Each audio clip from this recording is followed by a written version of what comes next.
All right, we have made it to Friday, September 12th, 2025. It's nice to have you here up on Lake Wissota, especially the day after a Packer victory like that one over Washington. Team looked good. One noteworthy injury, of course, Jaden Reed with that broken collarbone, but we'll talk more about the game coming up in just a bit. Friday means we'll have Courier Newsroom's Keya Vakil. We'll have our weekend review panel with former U.S. Attorney Jim Santelle, journalists Jennifer Schulze and Mark Jacob.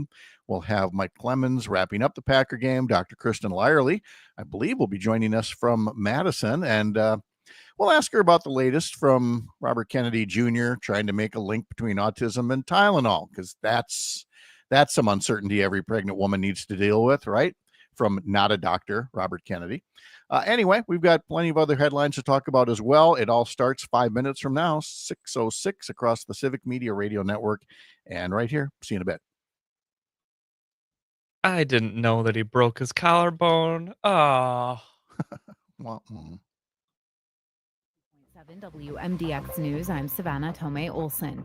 Wisconsin lawmakers are again talking about their safety after the assassination of right-wing figure Charlie Kirk. Kirk was shot and killed from 200 yards away during a speech in Utah on Wednesday. And months ago, Minnesota State Representative Melissa Hortman and her husband were gunned down in their home, while another state rep and his wife were shot. It's got lawmakers thinking about how to keep themselves and their staff in the Capitol safe. Assembly Minority Leader Democrat Greta Neubauer says security decisions are in the hands of Republicans.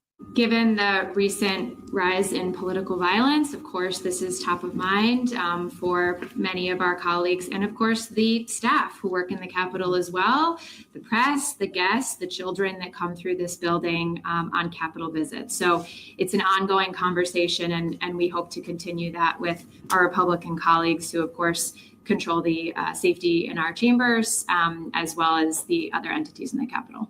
Assembly Speaker Robin Vos says he's open to lawmakers using funding for their offices to increase security at their homes. I am very confident in the police force that we have inside the Capitol. If you look at the incidents that have occurred, frankly, when you look at Minnesota, it was in their homes. If you look at what happened yesterday with Charlie Kirk, it was in a public venue on a campus. So the idea that we're somehow going to fortify a single building to make people feel safer, when the reality is that most of the violence that has occurred has not been inside a government building, it's been outside or at people's home. One of the things we have talked about is the possibility of people having using their office account for security at their home. You know, if they want to do that, I'm open to that idea. The Assembly has already started its session after a summer vacation. The Senate won't begin again until October. I'm Savannah Tomei Olson, 92.7 WMDX News. It's the Brewers and the Cardinals. Hi, I'm Mike Clemens with sports. Baseball, the Brewers back home and open a weekend series tonight against the St. Louis Cardinals. Milwaukee trying to snap a 3-game losing streak after being swept by the Rangers in Texas. The Crew had the night off, so some of the players, including Bryce Terang, Sal Frelick, and Caleb Durbin, were at the Packers game. It was a good one. Green Bay beat the Commanders 27-18. Quarterback Jordan Love on winning 2 games in 4 days. To start the season off 2-0 against 2 really good teams, big playoff teams last year, it feels good. So couldn't have, started the season off on a better note. So it's one thing that we just got to keep building on, but it feels great right now. A setback for Packers wide receiver Jaden Reed, who suffered a broken collarbone. He's expected to be out 8 weeks. College football tomorrow, the Badgers at Alabama. Kickoff 11 a.m. The last time Wisconsin beat the Crimson Tide was November of 1928. Final score 15-0. With sports, I'm Mike Clemens. What? 1928? Yeah, has a number of great jobs across the state. Open now. Last time the Badgers beat Alabama, 1928. Well, yeah, I mean, how many times have they played?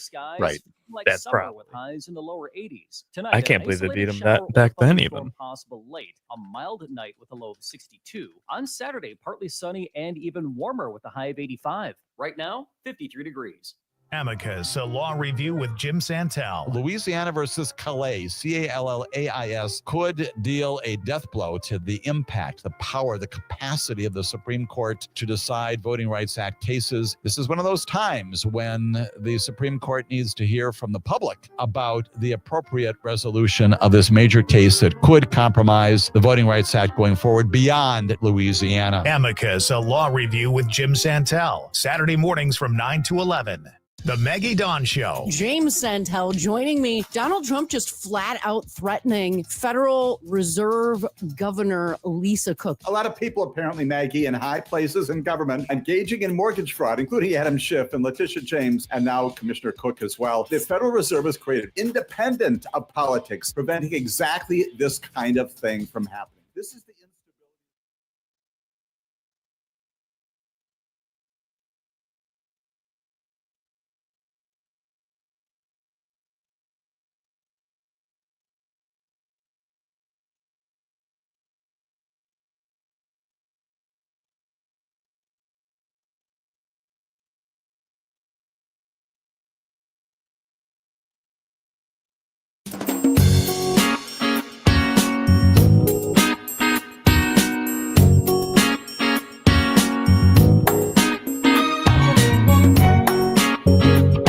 Live across Wisconsin on Civic Media, you're listening to Mornings with Pat Kreitlow, powered by Up North News.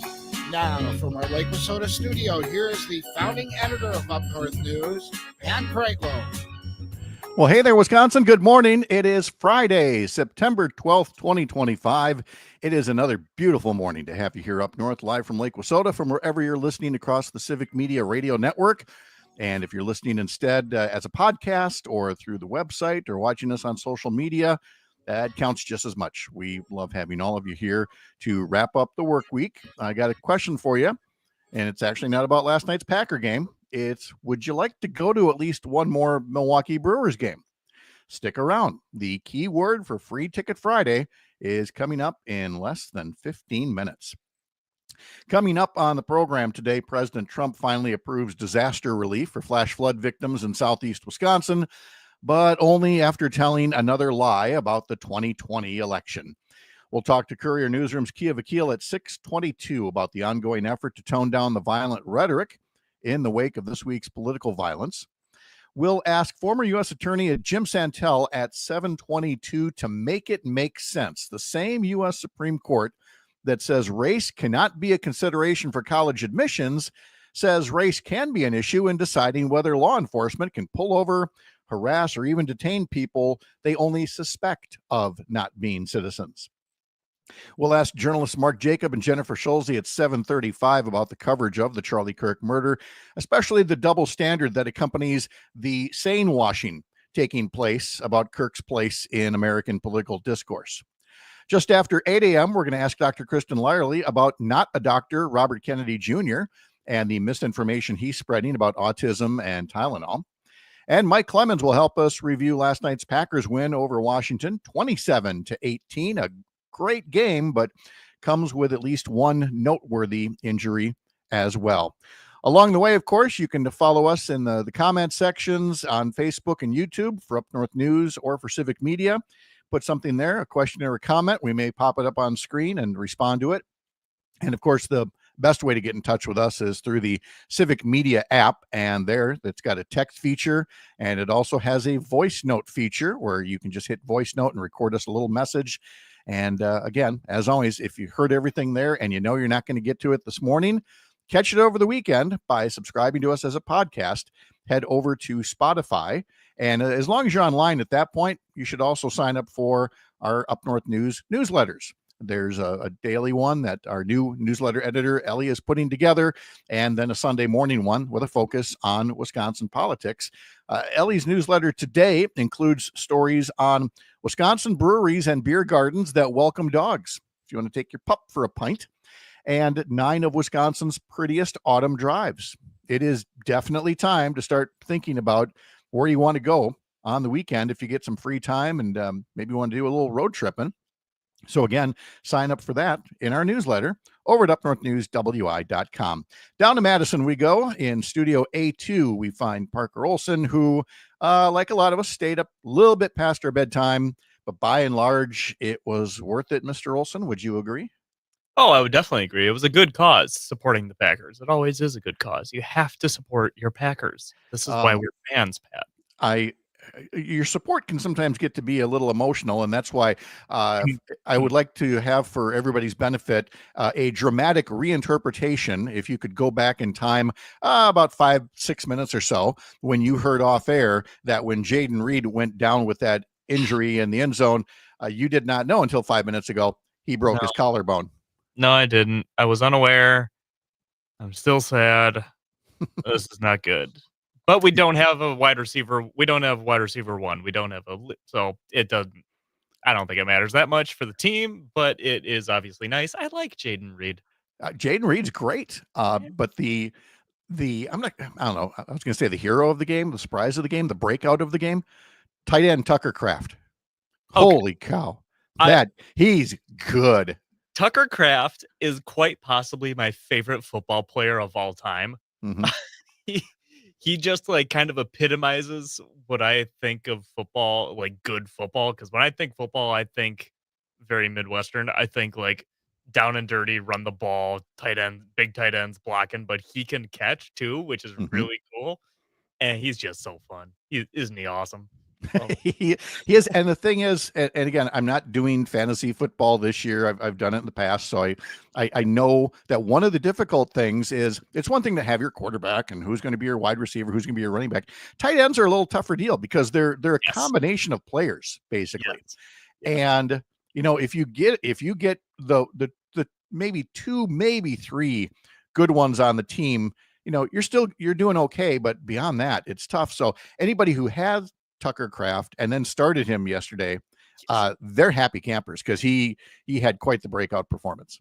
Unlike I, who started Matthew Golden, who had a whopping 1.5 points. Yeah. I'm happy I drafted him. I probably shouldn't be starting him though. It was, I want to say it was a good thing that Jordan Love tried to go deep as often as he did. I mean, he's got a cannon.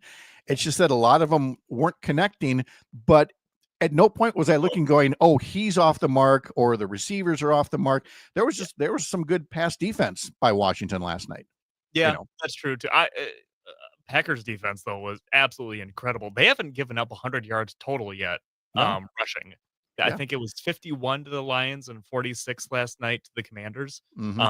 And Keyshawn Nixon had 5 pass breakups last night. That's ridiculous. Yes. Yep.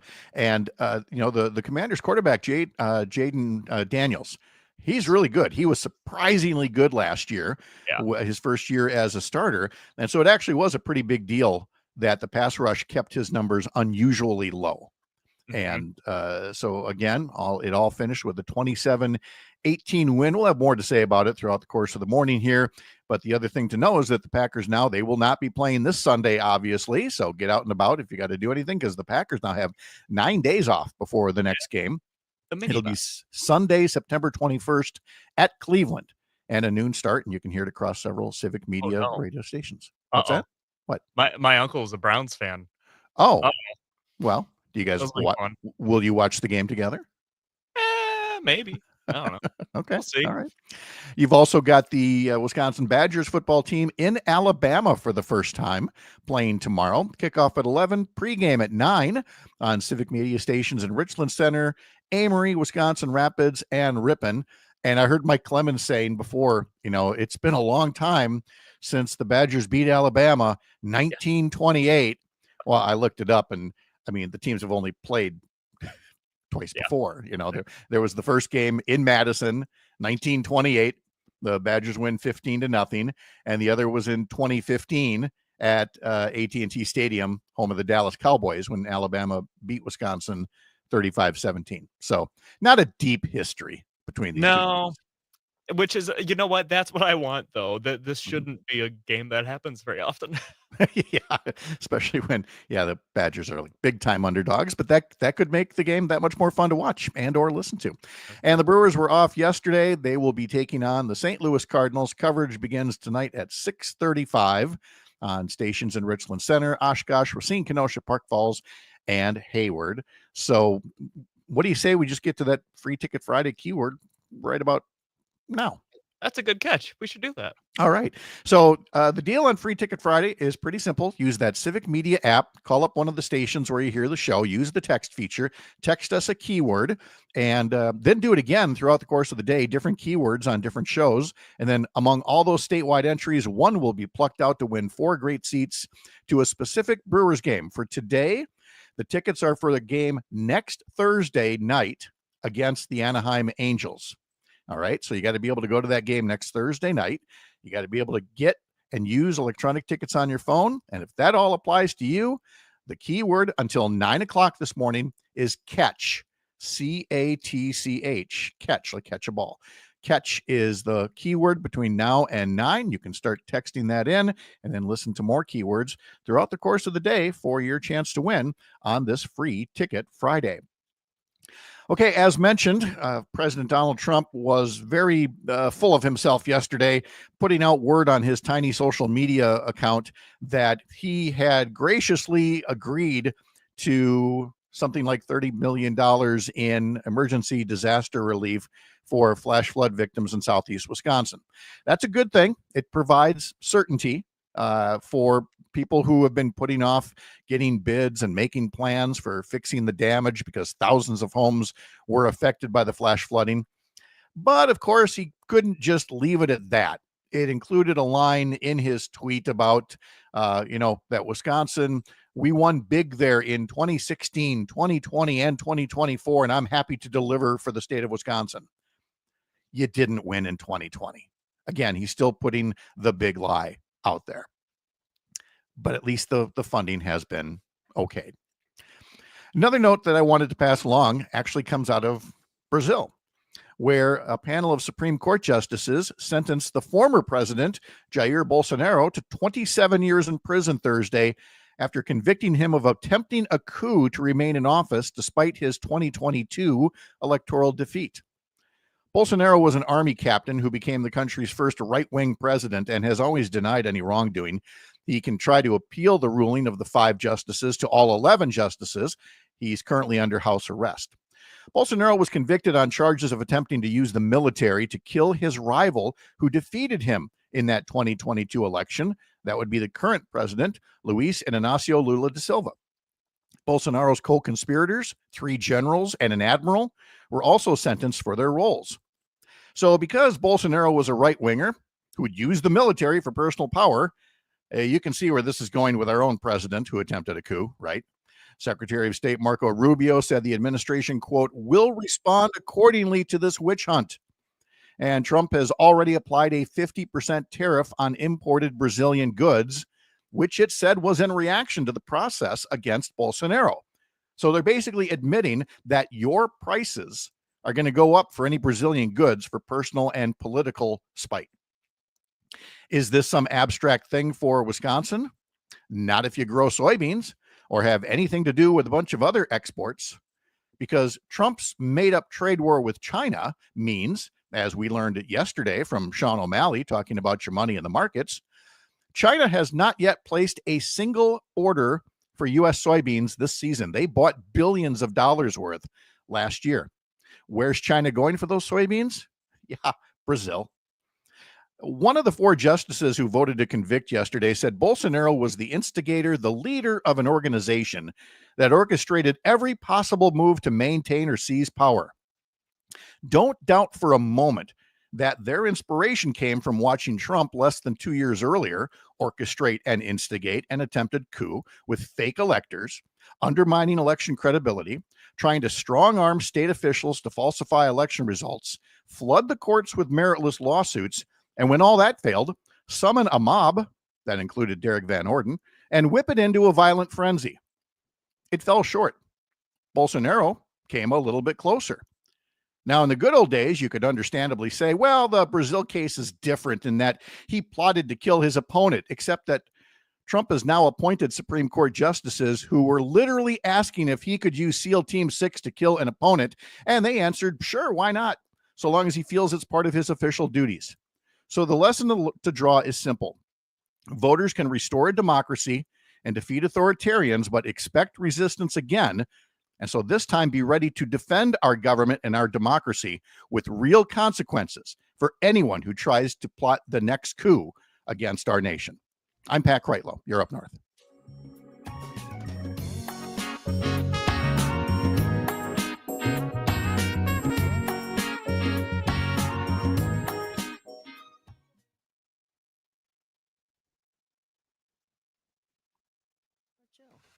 Verlo Mattress brings you this portion of John and Gordy. Celebrate Labor Day with unbeatable savings. Get a free box or platform foundation with your mattress purchase. Upgrade your sleep experience. The Labor Day sale continues through September. Verlo Mattress, East and West in Madison. All of the folks who were fighting in the sandbox yesterday are either not Bolsonaro fans or they're typing furiously. Like, how can you say that about Brazil and coups and everything else?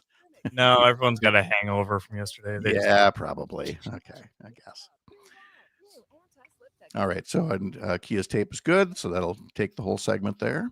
Yeah. Okay, and then it'll be Greg Bach time. Did he pop in? Yeah, he did.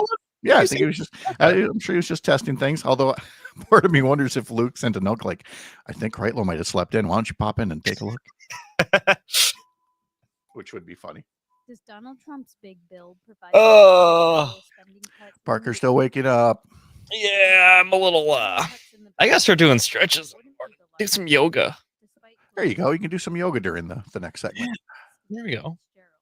The original House version would have nominally. Shout out Luke Musgrave, by the way.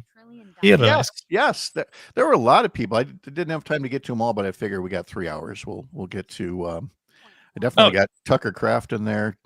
Romeo Dobbs had a great one. I love Dobbs. I think he should be the one.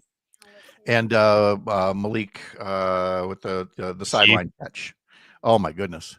That was incredible because he doesn't do anything. I did not think he had that left foot in bounds. I thought for sure that call would not be overturned. Oh, when I saw the replay, I knew they'd overturn it, but I did not think live that there was any chance that it would catch. Let's see. Alicia got to hear the F-35s over the house last night. Yeah, I think I heard one of them yesterday too. I think it was the Madison one, actually. You never. Yep. You just never know when it's for real. Be prepared. I'm going to leave now. Yeah. 15 seconds.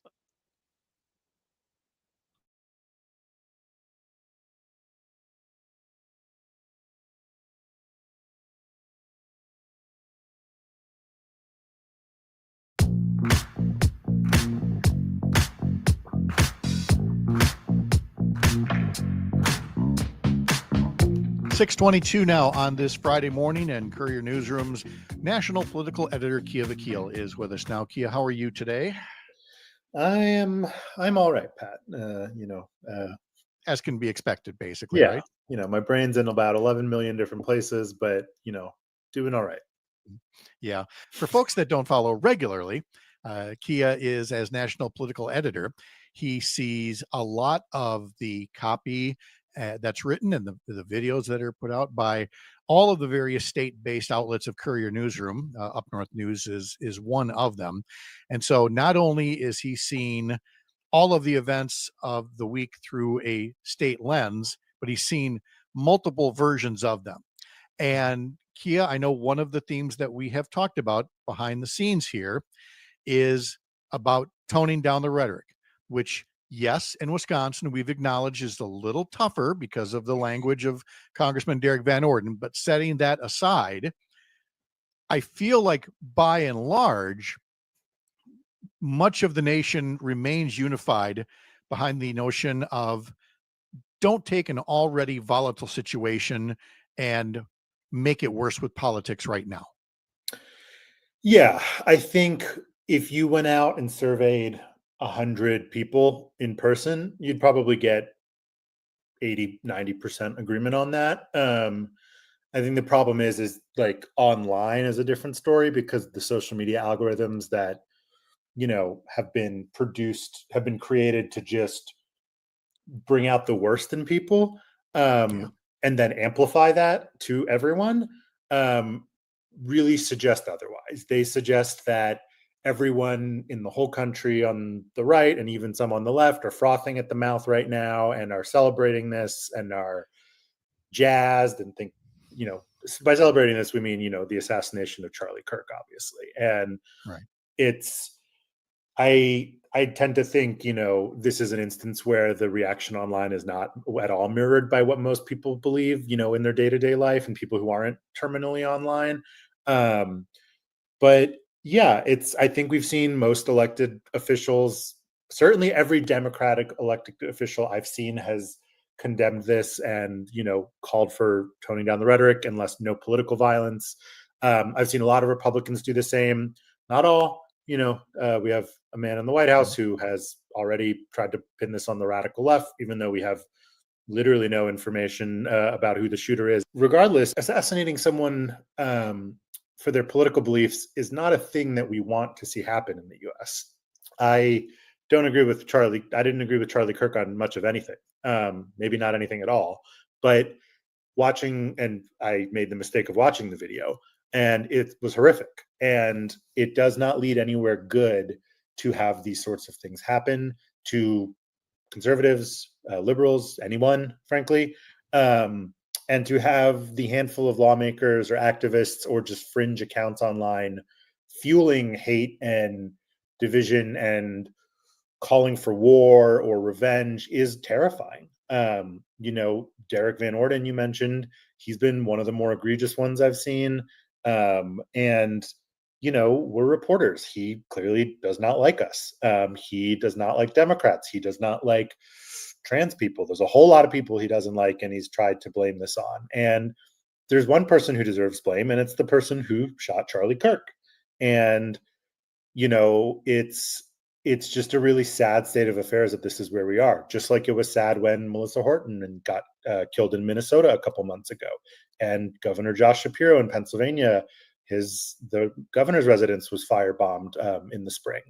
And it's a little terrifying. It feels like we're going through a period of time where political violence is normalized. And, again, I agree with Charlie Kirk on nothing. He did not deserve to get shot in the neck and get killed that way. No one deserves that.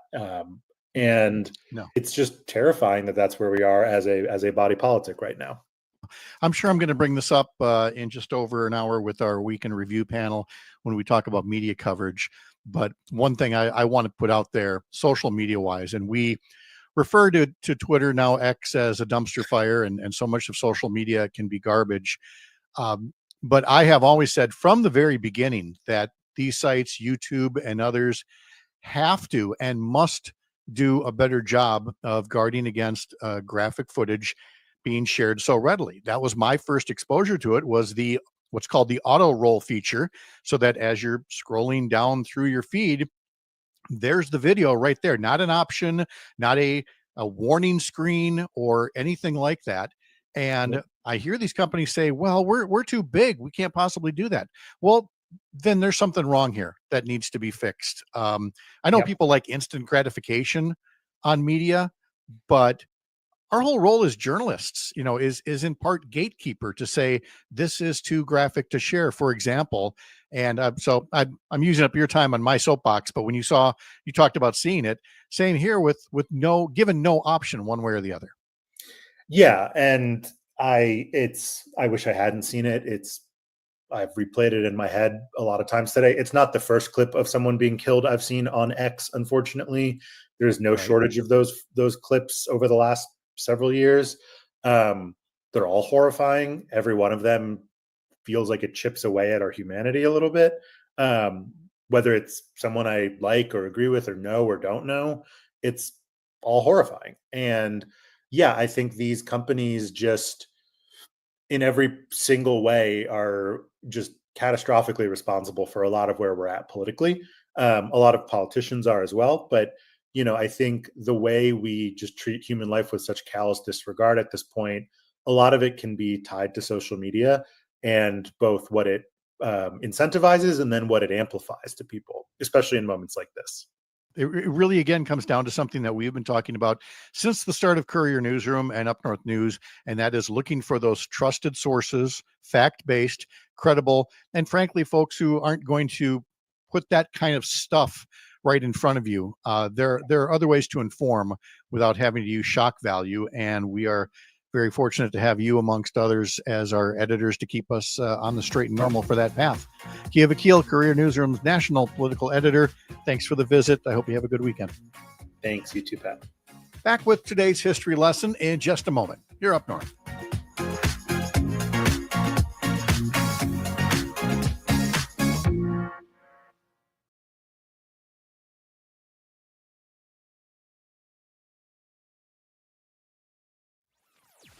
Join the family. Civic Media has a number of great jobs across the state open now at civicmedia.us/careers.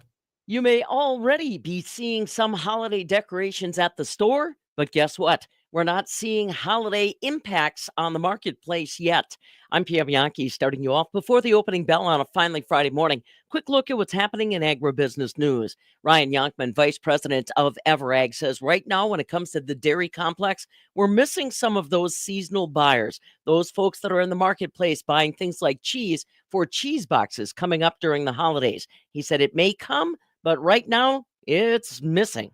And I'll be the first to own. I got egg on my face right now. This is very typically a time of year where I like to leave a section of milk open to see what can happen. This is our prime time for all the reasons you just stated.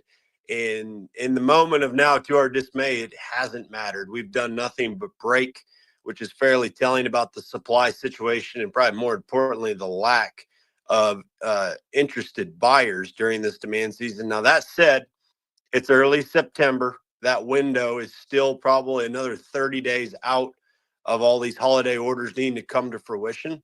Ryan Yonkman, vice president of Everag, and that seasonal demand missing means that markets were down again yesterday in Chicago. Barrel cheese dropped another 4 cents to 163.5. 40-pound block cheese was down 5 1/4 cents to 162. Double A butter on Thursday down 3 3/4 cents, 192 3/4 a pound. What's happening on a Friday morning? Well, those numbers are next. You can't do the same thing and expect different results. So here's some advice. Change the seed and you'll change the game. Zitavo soybean seed is the seed you've always wanted. It's been tested again and again, going through at least 12 quality control protocols because 11 wasn't enough. All to ensure that you get consistent performance from every seed that can pay off with better soybean yield. Zitavo soybean seed is ready to raise the bar for soybeans. Are you? Learn more at xitavosoybeanseed.com. Always read and follow label directions. Farmers and ranchers across the country trust Can-Am because of how they build, support, and stand behind their machines. Now they're backing that trust with even more. Get 24 months of coverage when you purchase select Defender and Outlander models through the Can-Am Agricultural and Business Program. That's how confident they are in the durability of their units. That's not all. You also get a rebate up to $3,500. Give your fleet the upgrade it deserves. Visit the Can-Am website to learn more about the program. Offer ends October 31st. Certain conditions apply. See dealer for details. This morning in overnight trade, right now we've got December corn unchanged at $4.19. March corn unchanged $4.37. November beans down a penny, currently at $10.33. December wheat's unchanged at $5.21. July new crop unchanged $5.58. Right now, October class 3 milk that goes into cheese, that's down 2 cents, $16.30. November this morning stands $16.25 a hundredweight. I'm PM Yankee. Download the Civic Media app in the Google Play or Apple App Store and take us everywhere. This is the Civic Media Radio Network. I'm meteorologist Brandon Bormans. Some areas of fog early, otherwise mostly sunny skies, feeling like summer with highs in the lower 80s. Tonight, an isolated shower or thunderstorm possible late, a mild night with a low of 62. On Saturday, partly sunny and even warmer with a high of 85. Right now, 53 degrees. Shop Furlough Mattress during our Labor Day sale. It's our biggest sale of the season. Hey, Mr. Bach. Oh. Uh-oh. Here we go again. Uh-oh.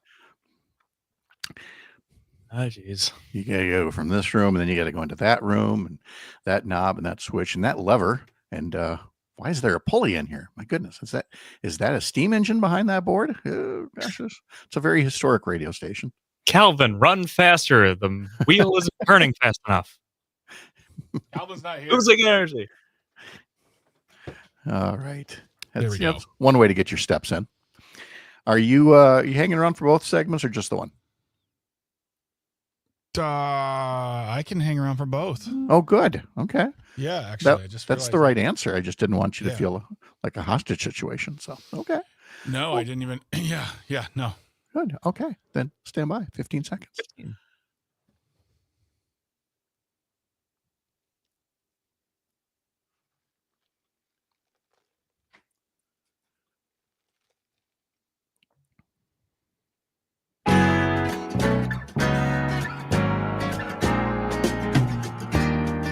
Midnight at the Oasis.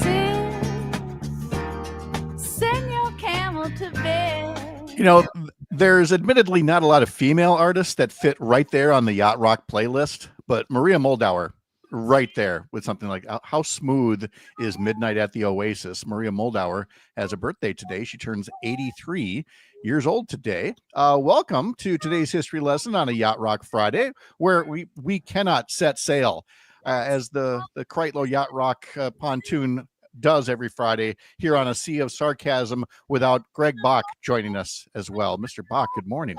Hello, everybody. I'm in charge of Poop Deck. How are you? Did you stay up late for the whole game?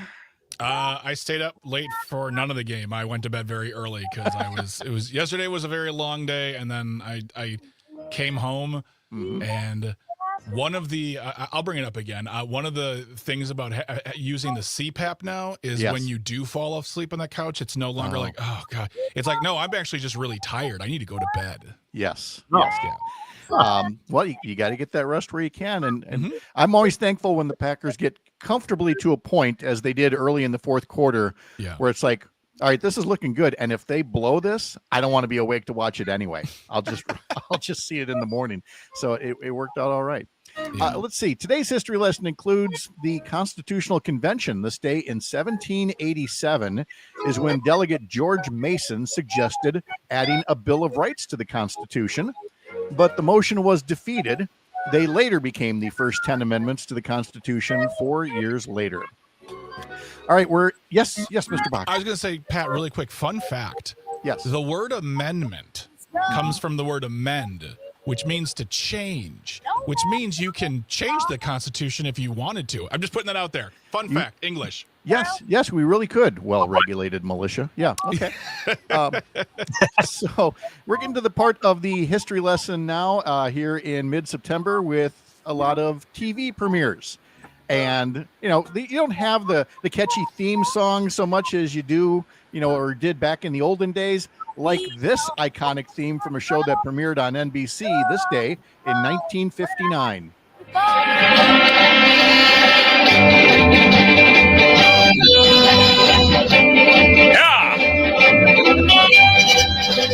Bonanza premiered on September 12th, 1959. It was the first regularly scheduled TV program presented in color. And again, we make so much of this about generations, but hold on. Don't get that look, Parker, looking off into the middle distance. That's the one. What did you have? Did you just look at drawings upon the screen back in the day? How did you take in your television entertainment?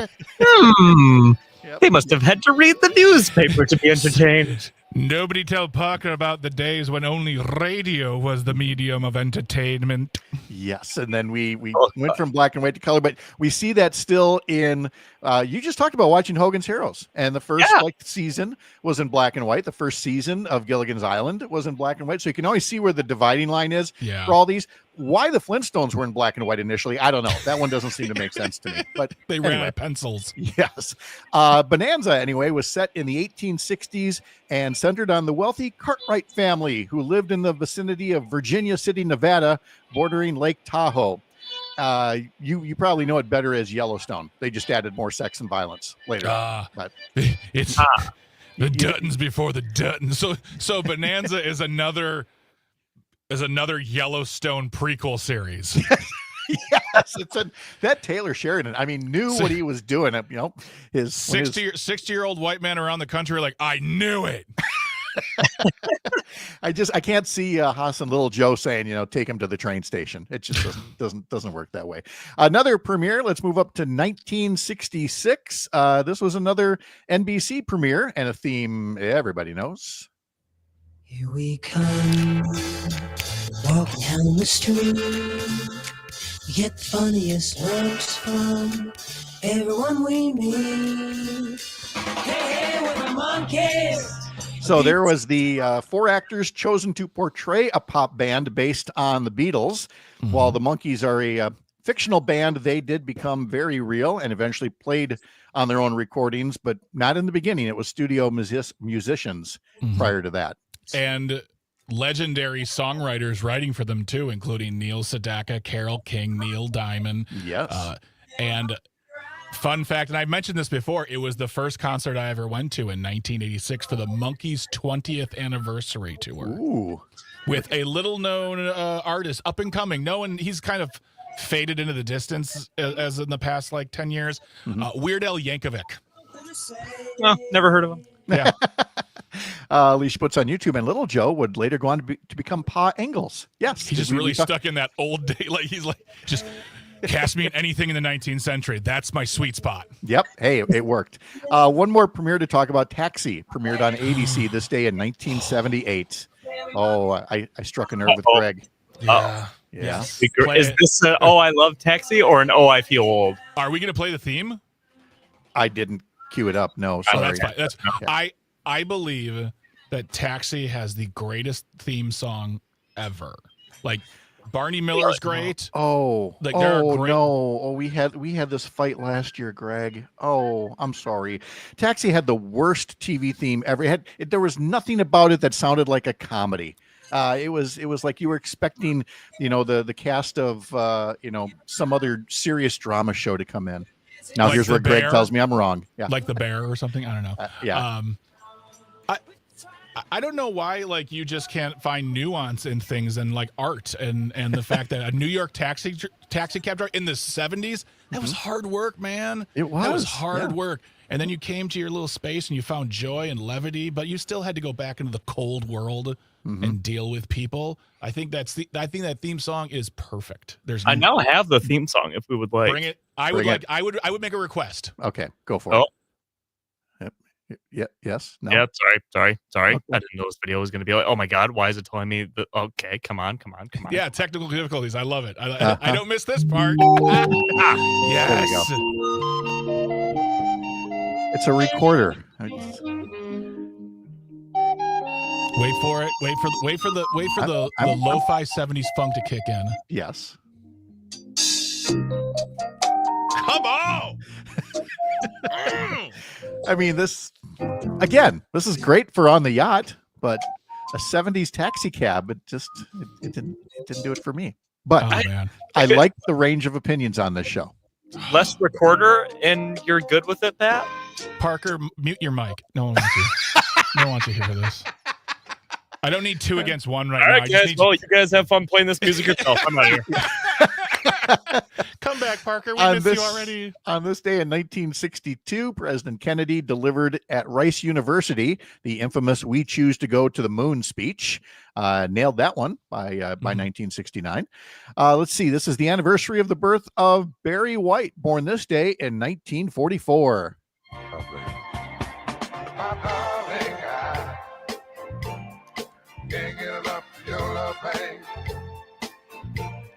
See, now Greg will do a lot of Michael McDonald impressions. I didn't know if you were going to go down for Barry or not and go get that. I feel like unless you can really nail that voice, anything less than and peak Yeah. Barry White is disrespectful. But meanwhile, I'm like, I just talk about anything I want in the world. Yeah. But the one good thing about getting a head cold, if you get the kind of head cold that brings your voice way down, when you can do the Barry White, only when you're sick and you're like, how come I can't make my voice do this when I'm healthy? Well, you just can't. So I'll do my Barry White impressions at 5:30 in the morning for about 12 minutes. Then I have to move on. That's our warm. See, brand new commenter on YouTube. Oh boy. Leaf going, if that hadn't been used in Taxi, it would have been the intro to a soft porn movie on early Cinemax. Leaf off the top rope. And you know what? That film, yes, I said film. Film, yes. Would be respected for that. It's a bold choice. It's a bold choice. Leaf, that was beautiful. Thank you. The late Neil Peart, drummer for Rush, was born this day in 1952. Singer-songwriter Ben Folds is 59 years old today. Jennifer Nettles from Sugarland turns 51 years old today.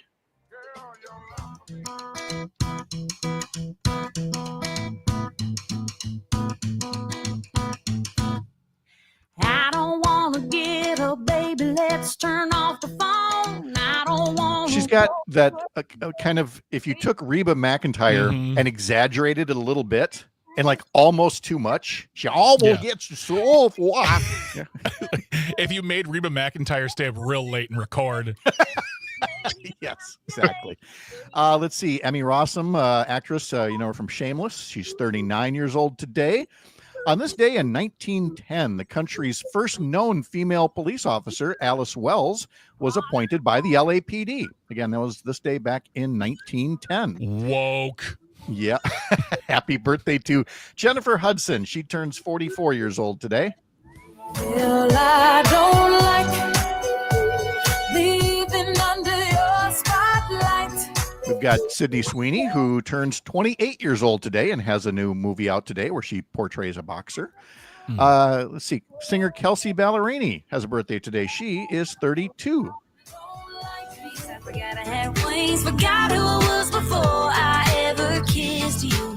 Yeah, I thought I missed you, but I miss me more. Oh, let's see. On the National Day calendar, this is Chocolate Milkshake Day. Oh. Approve. I like that. Yeah. You know, I haven't had a good old-fashioned chocolate milkshake. I mean, I'll get one at McDonald's. Nothing against them or anything, but you know the kind I'm talking about. It was really rich and chocolatey. The key is when they bring the steel can and pour it into the glass cup. Oh yes, the canister. Yes. Yeah, the canister. Yeah. Yes. Yeah. The way they used to do it. There used to be all these ice cream places like Bridgman's and Farrell's and other places like that, and we don't have a good ice cream joint like the way that we used to in a lot of places. Yeah, and I think we've had this discussion before too. If there was one that would be open. Actually, there's a nice place in Racine actually down here downtown. There's some like Olson's here in Chippewa Falls. Yeah, sure. Yeah. But if that happened, it would just be a bougie, expensive deconstruction of a vanilla milkshake. That's $14. Yes, there is that. I know. Let's see. This is National Day of Encouragement. So Parker, go for it. There you go. There's your encouragement for the day. It is, of course, National Policewoman Day. It's International Stand Up to Cancer Day. And then the one I wanted to pick Greg's brain on is this is National Video Game Day.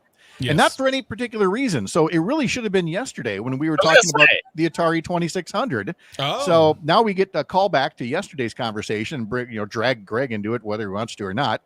What was your history on video game consoles? Disappointing, Pat, I must say. To this day, I feel very left out of the game. We had Atari, we had Coleco, we had Nintendo, and that was it. I mean, I have a PS3 at home. We never play it. I just don't have video games. Went from Super Mario Brothers where I could solve it in like an hour to now it's like games require 50 hours, 100 hours of play. I'm like, who can do that? It's Pac-Man. It was so simple. You could be dead within 60 Pong. seconds. Pong. That's a real video game there. Yeah. Greg Bach is with us here. And in our next hour, we will, of course, have our weekend review panel. Live from the lake, you're listening to Mornings with Pat Kreitlow, powered by Up North News, here on the Civic Media Radio Network.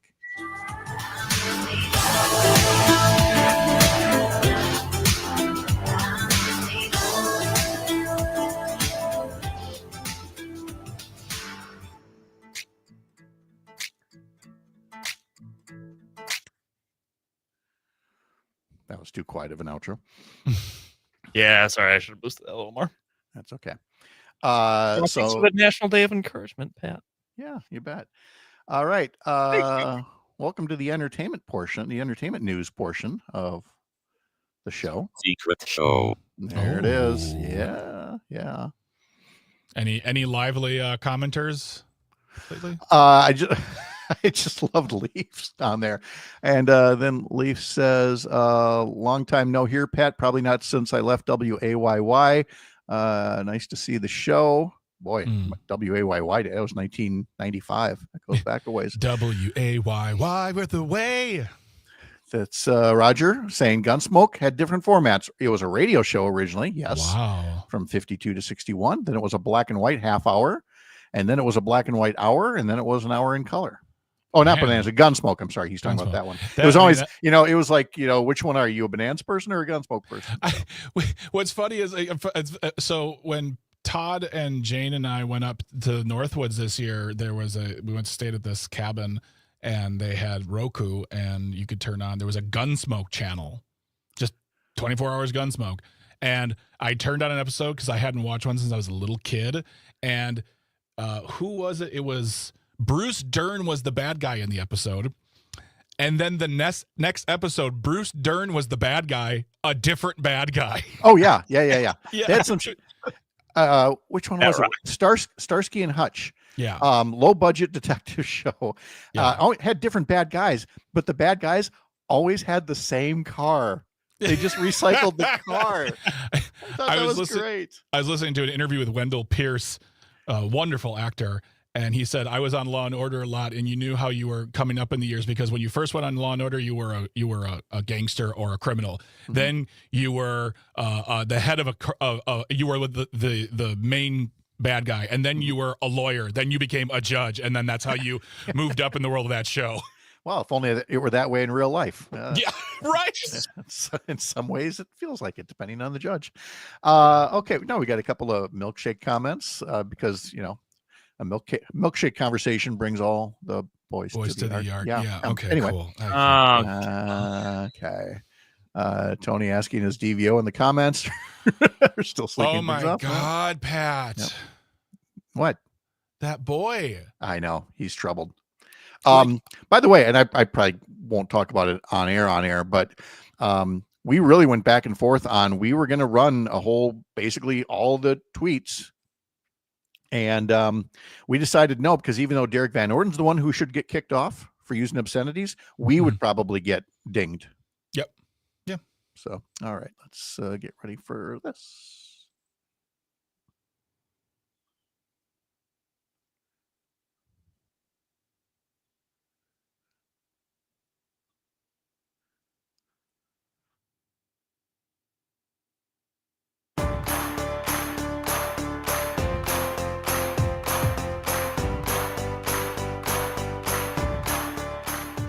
Welcome back. Parker, what was your one job during the history lesson? My one job during the history lesson? To play the music. No, okay. What was your other job during the history lesson? To be a good look at the bottom of the screen, Parker. Bottom of the screen. Oh, the entertainment. No, the free ticket Friday. We forgot to do that in the history lesson. Anyway, catch. CATCH. Catch is the keyword. You have a keyword coming up later on Matt and Air on Air, Greg, don't you? I do. We have a keyword coming up during our show. You're going to download the free Civic Media app, and then when I give you that keyword, like you've done for this show, you are going to type that word in, text it to us, text it in correctly, and you'll be in the running. Now, I have a question. Now, not Is text it incorrectly. Text it in correctly. Text it in, comma, correctly. My goodness. It's early. They're playing Anaheim, or they play? They're playing the Los Angeles Angels of Anaheim next Thursday night. You see, Not anymore. No, they're not. No. What? What? It's not with Anaheim anymore. Whatever they are they just now? What are they? The Los Angeles Angels now? Yeah, Well, now they're actually what you would think they would be. Yeah. Whatever. Okay. See, I saw Los Angeles, and my apologies to anyone listening yesterday or earlier in the week. I was saying the Dodgers because I just saw Los Angeles. Right, because in the instruction sheet it just says Los Angeles. Yeah, and you go look at the schedule. So there. Yeah, it is the Anaheim Angels. I'll just change it to Angels. Which, by the way, I must say, if you ever have the chance, the Anaheim Angels Stadium, which is just Anaheim Stadium, which I love. There's no sponsor name on there. It's a beautiful stadium. It's a great stadium to see baseball. Until the earthquake takes it down. Yeah, but okay. Wow. Thanks. If I ever do get them, let's see the milkshake conversation. Before again, catch. That's the word till 9 a.m. Different keyword for Matt and Air on air, and then more keywords throughout the day. More chances to win. Leaf talking about milkshake day. Frost Stop Drive-In, Taylor's Falls still does carside delivery. Superb shake, $9 for a large. Roger says, I used to make my own chocolate milkshakes when I was younger and fill a 32-ounce tumbler. Jeez. Okay. Yeah. Well, hey. Did you ever have an egg cream? No, I have not. Some people rave about them, and they're delicious. When they're made correctly. Yeah, when they're made correctly, they're delicious. Okay. So this is the part of the program that's brand new. Ooh. Brand new. This is where, do you watch TMZ at all, Greg? No. Do you ever watch TMZ? I have a couple of friends who appear on there, so I'll watch it when they're on there, and I'll if I see clips on the internet. Have you heard of it? The internet? Yeah. Well, the show is completely mindless celebrity news and entertainment. And part of the reason I like to watch it is somewhat reminiscent of our old TV newsroom in that, I mean, everybody was kicking stories around and having fun, kind of making fun of each other along the way. And, it's nice. They were pitching these stories to Harvey Levin, who would stand up on his soapbox there with his little drink cup and then determine if the stories were good or bad, were going to get pitched or not. Yeah. So I guess I'm going to play the role of Harvey here, and young Mr. Olson is going to bring to us various entertainment stories, and we're going to determine if they become our entertainment story of the day. Can we get this? But I'll pull that. Okay. So in the area of entertainment and celebrity news, Mr. Olson, what do you want to put out there first as a potential best entertainment story of the day? Well, we talked a lot about the Coldplay Kiss Cam, if you remember that whole I do. saga. Yes. There's been developments to the saga. Were you aware of this, Mr. Kreitlow? I was not, Mr. Olson. Tell me more. Well, TMZ, go figure. Mm-hmm. They have discovered that on that fateful summer night, the woman who was caught on camera allegedly having an affair with the CEO of her company, apparently her and her husband, she has a husband. Yes, we know. Which I actually don't know if I remembered that or not. But turns out they were already getting a divorce before this happened. That would check out. I mean, if you're kind of on Splitsville, why wouldn't you have a fling with the boss, right? But the CEO was married, though, right? Yes. Yes. Yeah. And the woman, apparently her husband has come out and been like, yeah, no, I don't care. We're getting divorced. He's not near ways. The soon-to-be ex-husband was not nearly as bothered as the soon-to-be ex-wife, because the soon-to-be ex-wife did not know that she was a soon-to-be ex-wife until a much more recent event happened in front of millions of people. So, all right, there's our Coldplay Kiss Cam development. You got one more for us? Oh, sure. Did you? So Floyd sell Mayweather, it, buddy. Here comes Floyd Mayweather. If you remember the boxer, yes, he can't put the gloves down, and neither can Mike Tyson. Apparently, no. What? No. Yeah, the legendary boxers will, despite you're going to swing their walkers at each other. They will be fighting each other at some time next year. Mayweather is 48, Tyson is 59, and that's not much younger than Pat. So this begs the question, Pat. Wow. Wow. When will you get in the ring? Yeah. And who are you fighting? who Will can we it be find? someone roughly your age, or will it be someone much, much, much younger, like Jake Paul was doing? Oh, no. That wouldn't be happening at all. And especially, my arm, I think it's broken. I don't think I can do this. I don't know. Let me think about it here. Greg, if you had to pick one of those stories as your story of the day, would you pick one of those? I would pick totally. I would pick the latter. Floyd Mayweather versus Mike Tyson. I would just ask, would their gloves be covered in the paperwork that held their assault charges? There. That's why we bring Greg Bach in for this. Top row. All right.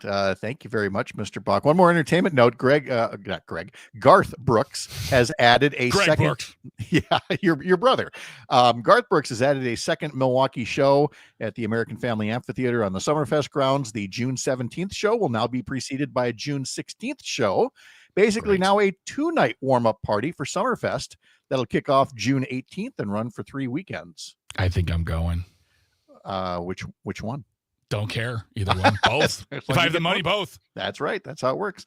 Thank you, Mr. Bach. Have a wonderful weekend. Thank you, gentlemen. Have a lovely, lovely day and weekend as well. You bet. Our weekend review panel is coming up next. I'm Pat Kreitlow. This is the Civic Media Radio Network.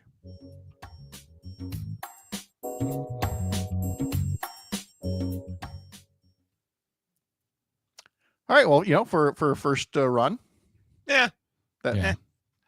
If I could give a one note, yes, please.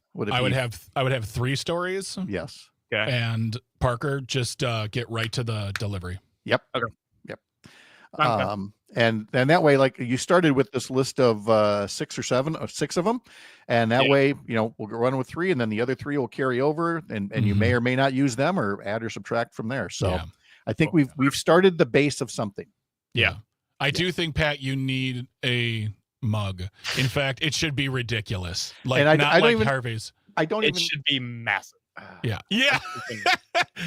I don't even you have can my get a Roy hold of- Kent mug. I got to go refill it here. So. If you can get one of those, if you ever saw the episode of Parks and Rec where they have the 128 ounce cup and they call it the baby, and they're like, why do you go? No, the child. They go, because you can fit a child in there.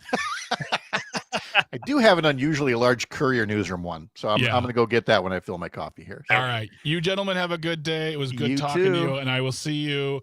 I'll see you next week on Monday. Sounds good. Right? Thank you, Greg. No, I won't. Jane will be back. So Yeah. Okay. yeah, sorry. Well, that's okay. I might see you anyway. You never know. You can come too. Yeah. No. We'll have Jane has her time. I'm lucky enough to have this time. Okay. All right. Bye. Bye. Bye.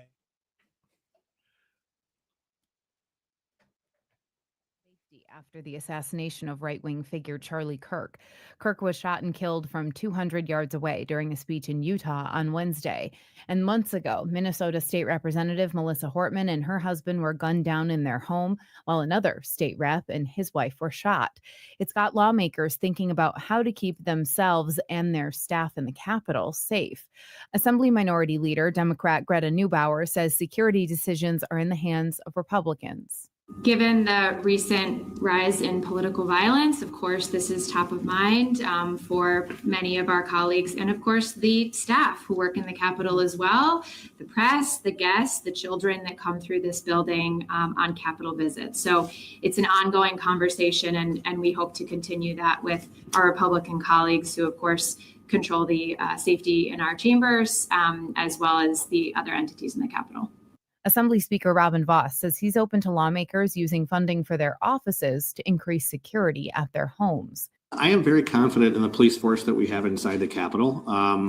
If you look at the incidents that have occurred, frankly, when you look at Minnesota, it was in their homes. If you look at what happened yesterday with Charlie Kirk, it was in a public venue on a campus. So the idea that we're somehow going to fortify a single building to make people feel safer, when the reality is that most of the violence that has occurred has not been inside a government building, it's been outside or at people's home. One of the things we have talked about is the possibility of people having using their office account for security at their home. If they want to do that, I'm open to that idea. The Assembly has already started its session after a summer vacation. The Senate won't begin again until October. I'm Savannah Tomei Olson, 92.7 WMDX News.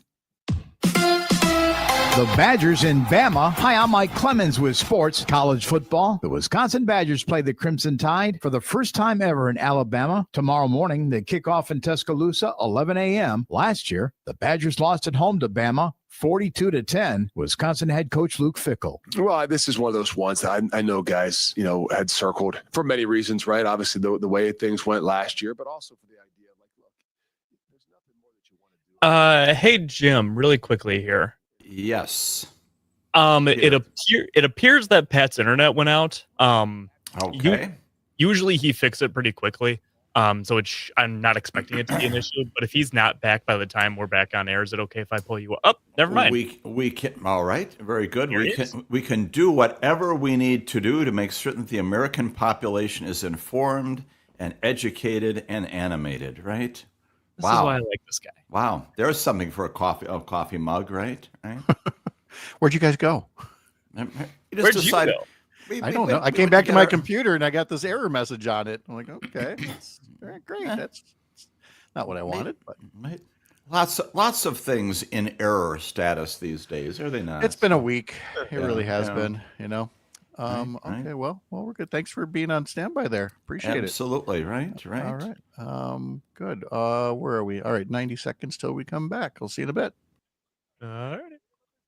Get a free box spring with a mattress purchase or upgrade to an adjustable base and save even more. At Burlow, every mattress we make is factory direct and custom made locally for you. And it's backed by our lifetime comfort guarantee. Don't fall for the other guy's mattress gimmicks. Burlow has no middleman, so you'll get the comfort you want and save a whole lot of money. American made, locally crafted.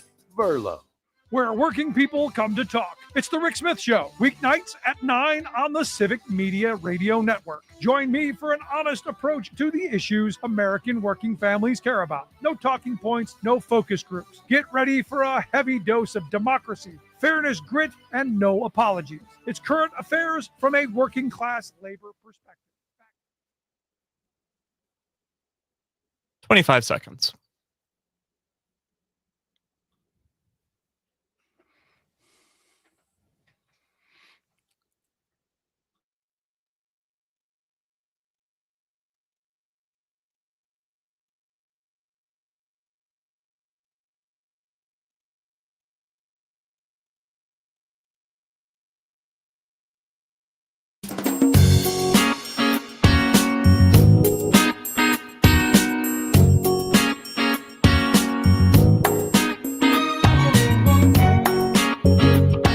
Live across Wisconsin on Civic Media, you're listening to Mornings with Pat Kreitlow, powered by Up North News.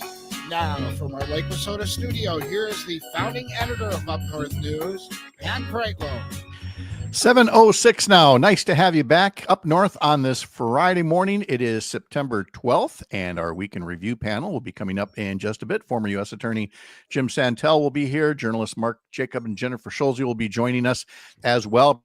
Got an early start to the weekend, so listen throughout the day on your local Civic Media station for a forecast that last I checked seemed to be a pretty promising one for a good chunk of the weekend. Maybe some precipitation tonight. Other than that, things are looking real good. Plus, the Packers won't be playing this weekend since they won yesterday. So get on out and enjoy the weekend as best you can. Robin Tigerton, of course, is not taking a day off. He says it's foggy and 51 degrees and mowed 5 yards in the Tigerton area. 2 more today. Says, I watched the Packers beat the Commanders 27-18. Great win last night. I'm going to the Tigerton Lions Club steak fry on Saturday night. Parker Olson's producing this shindig down in Madison Studio A2, and I have to admit, I've been to charcoal chicken feeds. I've been to a lot of things. I don't know that I've actually been to a steak fry where it's just a whole massive amount of steaks on the grill and you grab one of those, but I would go. I was going to say that sounds like a fantastic idea. It really does. It just seems like the ones are either, chicken or brats or, whatever, but I don't know that I've ever been to a steak fry. I'm not going to be in the Tigerton area this weekend though. So I'll be on the lookout for one of those. You have an opportunity here, Pat. I know. So again, if you didn't stay up, and I didn't, a lot of people didn't, but the Packers beat the Commanders 27-18 last night. Jordan Love threw for 292 yards, 2 touchdowns. You couple that with a victory over the Lions on Sunday, the Packers already have 2 wins over playoff teams from last season in just a 5-day span. And now they have 9 days before their next game. Tight end Tucker Kraft had 6 receptions for a career-high 124 yards, including an 8-yard touchdown midway through the fourth quarter to crush the Commanders' attempt at a comeback. I like that. The Packers pass rush kept Washington quarterback Jaden Daniels to unusually low numbers, but the team also suffered a big loss when wide receiver Jaden Reed broke his collarbone in the first quarter, making an amazing 33-yard catch in the end zone. That should have been a touchdown and was nullified by, how do I put this properly? A stupid penalty. There were a couple of, I'll call them soft. There was where was the other one where Coach LaFleur lost his mind at a player? Who ran on out of the field when he wasn't supposed to, and I don't know I've ever seen him that animated angry at a player. That's probably true. At a player, that's probably true. Yeah. I think originally he was mad at the officials, then they told him what happened, and then he turned it on the player. I didn't see who the player was. He really did. So, again, they normally have the next day off. So he's not, whoever that player was, I didn't take his name down. He's not running laps today, but I'll bet you next week sometime when they look back at the film on that. Can you imagine a film session the way they do after every game? If we had to do that after every show, if we had to just go sit in a dark room and Luke Mathers rolls the footage and then stops and starts it and occasionally berates us for what we do and how we did it and how we executed. How would you like those coaching sessions to change into that? Wouldn't that be something? Oh. Having just a film room instead. And since we're on social media, we have a video component. You can literally roll the film and go, what was that smirk right there, Kreitlow? What was that about? You know? What are you suggesting here? Yeah, right. Okay, thankfully we don't have that problem here. Oh, Luke, right away on the text line. I love this idea. I am suddenly filled with regret for giving him an idea. I genuinely think that would be entertaining and possibly actually fun to do like once a week, especially after a week like this. Spirit back up, folks. It could be fun. It could also be soul crushing, but Romeo Doubs' touchdown to open scoring for the Packers capped a 7-play, 96-yard drive. And that included a 57-yard completion to Kraft, a 14-yard scramble by Love on a 3rd and 9.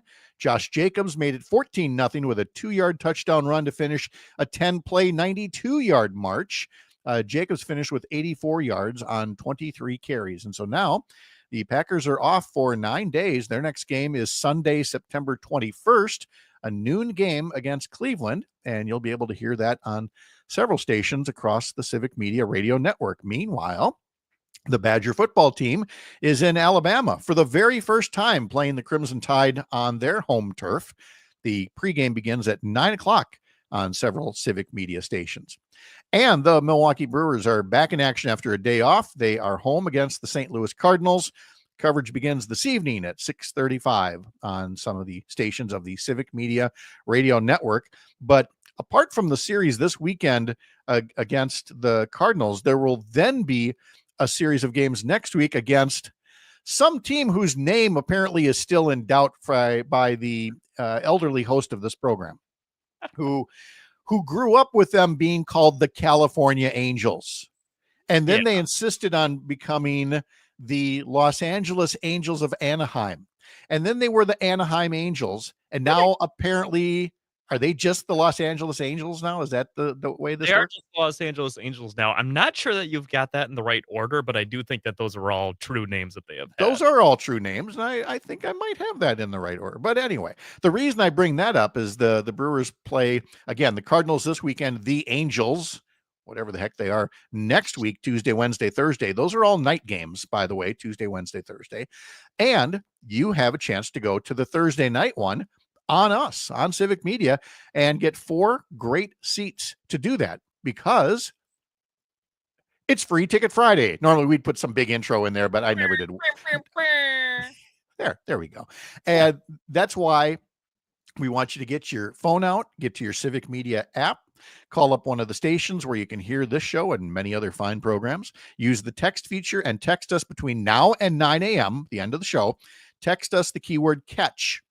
CATCH. Like, I'd love to give you these tickets, but there's a catch. You got to be able to receive and use tickets on your phone, and you got to be able to use them. If you can go to that game next Thursday night against the Angels of wherever, then use that text feature. Text us catch. Okay. It Okay. was California Angels. Yes. Then it was Anaheim Angels. Then it was Anaheim. Okay. Then it was Los Angeles Angels of Anaheim. Okay. And then in 2016, they dropped the of Anaheim, and they are now simply the Los Angeles Angels, formerly of Anaheim. Okay. Why don't they just change their name to not the Dodgers? I mean, if you're going to take Los Angeles, Fight against there, yeah. Mm-hmm. It's a little tough for them. Yeah. But I mean, look, it's not as bad as the Athletics or the A's or whatever, who are currently the Athletics of West Sacramento, someday to be Las Vegas. They're just the A's right now. They don't acknowledge where they are at all. That's unbelievable. And again, that should not have been allowed to happen to Oakland, but again, there's plenty of politics involved. But nice to see entries coming in. Again, catch the word between now and 9. There will be more chances for you to enter and win throughout the course of the day, different keywords on different programs. And so, yes, you'll get multiple entries, and then one of those entries will be pulled to win 4 tickets to next Thursday's game, Brewers against the Angels. Hey, have you met Ellie yet? Ellie is the new newsletter editor for Up North News. She works on our weekday edition, and I still put together the Sunday morning politics edition of our newsletter. Ellie is a native of Oconomowoc and is getting back into the swing of things here as our new newsletter editor. While we were kind of, in transition there, we went from Monday through Friday to Monday, Wednesday, Friday, but now Ellie's on board, and we'll be getting back to Monday through Friday real soon on that newsletter, full of good Wisconsin stories and features and news. And so for all of that, be sure you head over to our website and sign up, subscribe at upnorthnewswi.com. In today's edition, it's if you like to take your dog out and about and maybe want to take your pup for a pint, there are some Wisconsin breweries and beer gardens that welcome dogs. Nice little story about that. And it is not too soon to plan your weekend bucket list. The bucket list has got to include some fall colors. And this newsletter has a link to a story about 9 of the prettiest drives that are out there. So again, get signed up for the newsletter over at upnorthnewswi.com. Parker, one story that came out this week that I thought was worth mentioning was about the richest people in Wisconsin. As you know, Forbes puts together a list, and for years and years and years and years, we have been telling you that John Menard of Menards is the richest man in Wisconsin, the richest person in Wisconsin. No more. He has been bumped off the list by Diane Hendricks, the chair, owner, and co-founder of ABC Supply of Beloit. She now is the wealthiest person in Wisconsin, according to Forbes. The 78-year-old has a net worth of $22 billion compared to the paltry $20 billion that Menard, age 85, of Eau Claire, is worth. Hendricks, now with being the wealthiest one in Wisconsin, is also the 44th wealthiest American, and Menard is number 48 on the list. And has been the case in recent years. Wisconsin still has 7 billionaires on the Forbes 400 list. They include Judy Faulkner, 82 years old, worth nearly $8 billion, who is the founder of Epic Systems out of Verona. There's James Cargill, who is one of a dozen heirs to the Minnesota-based Cargill fortune. The 76-year-old is worth $5 billion. Then there are 3 members of the S.C. Johnson Company out of Racine, and they are each worth just about $5 billion.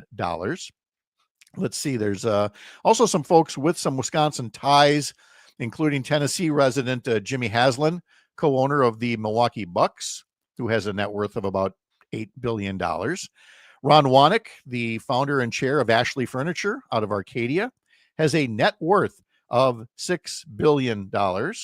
His son, the current CEO of Ashley Furniture, is also a billionaire. And last but not least, there's Dick and Liz Uline, co-founders of Pleasant Prairie-based Uline. And both of them, 80 years old, are worth $6 billion. Still have $6 billion despite throwing more money than God into political ads for boosting all kinds of candidates and causes and things like that. I mean, just adding up the Wisconsin billionaires alone, I should have done that math here, but I mean, we're talking what, 60, 70 billion dollars. More money than it should be. With just those 7 or 8 elderly people.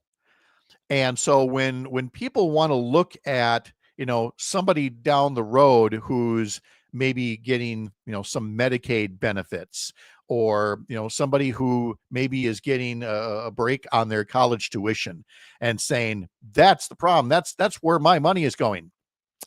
No, we know where your money went. And we know how to deal with this. We had a tax code that built up the middle class for the first few decades after World War II. And then some of those billionaires figured out if they get political power, they get to hoard more of it. And that's exactly what's happening until the voters change things once again. Our Week in Review panel is coming up. Live from the lake, I'm Pat Kreitlow. This is the Civic Media Radio Network.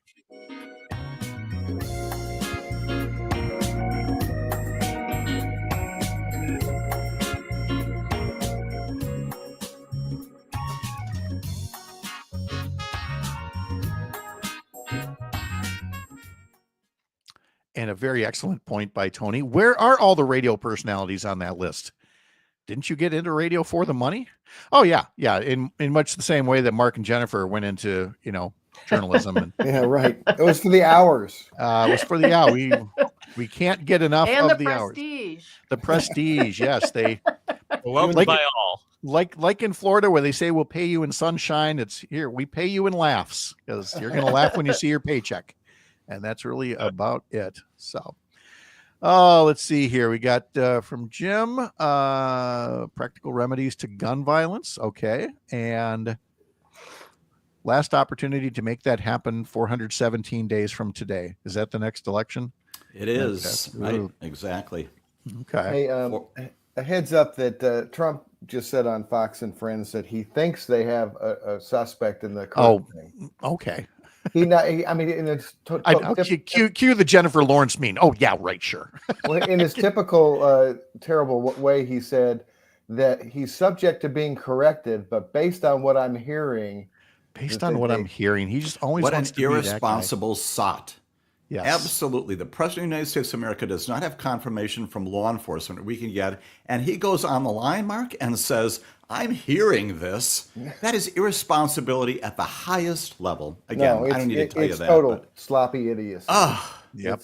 It's terrible. Let's see. Jennifer, I looked yesterday. I didn't see a new issue, so I've just got the indistinct chatter. Is that good? Yeah. Okay. Let's see. For Mark, why won't the media say Trump is becoming a dictator? We're good with that one. Yeah. And Jim, you still got that Amicus show going? Yeah, there's something going on Saturday morning once again. Okay. Right, exactly. Right. Talking about the demise of the rule of law once again on Saturday. So nothing new, Okay. Okay. And again, the comment sections are filled with people saying accusing us of violent rhetoric because calling a racist is violent. No, doesn't work that way. All right. 15 seconds.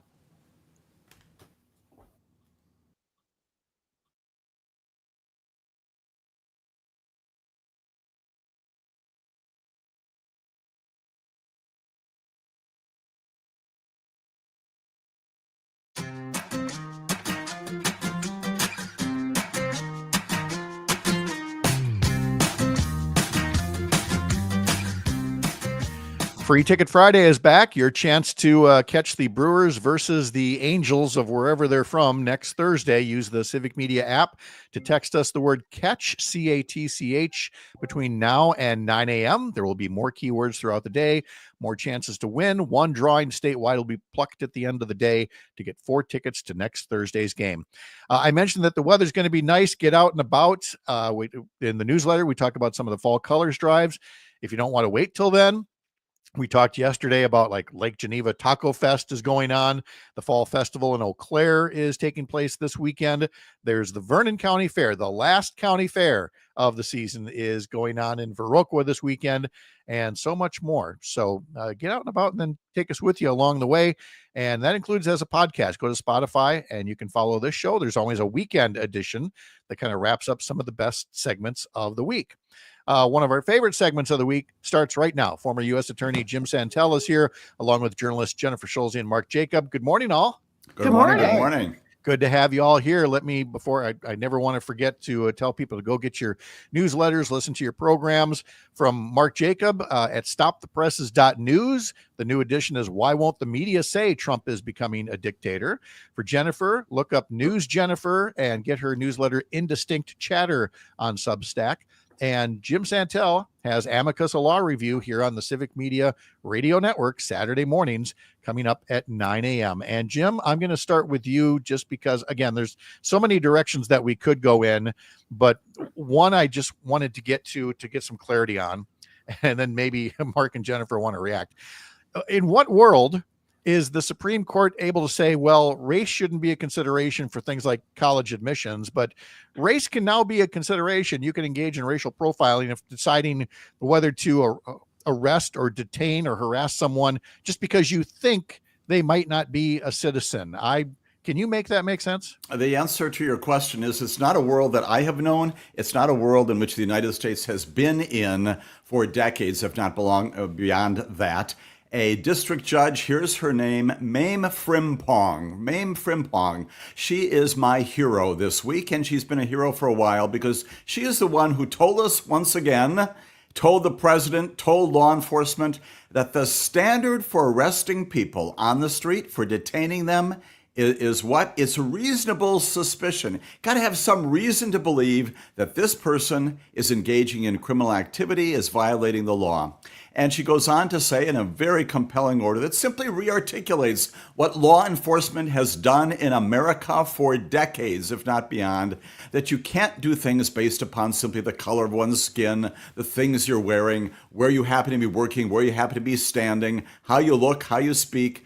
That is not reasonable suspicion. And stunningly, on Monday, in one of the most shocking of the opinions issued under the shadow docket, we get a one-sentence order reversing that. What does that mean, America? What does that mean? And you get Brett Kavanaugh, who adds on a very long addendum to this, and he says two equally stunning things. He says, well, any one of these things, Judge Frimpong's right, any one of them is not sufficient. Put them all together, put all the zeros together, and then you've got a 100. And then you can go out and arrest people. And beyond that, statistically, if you wrangle up 100 people in Los Angeles, in particular neighborhoods, the statistical chance is you're going to get 10 people who are in violation of the law. So that's okay too.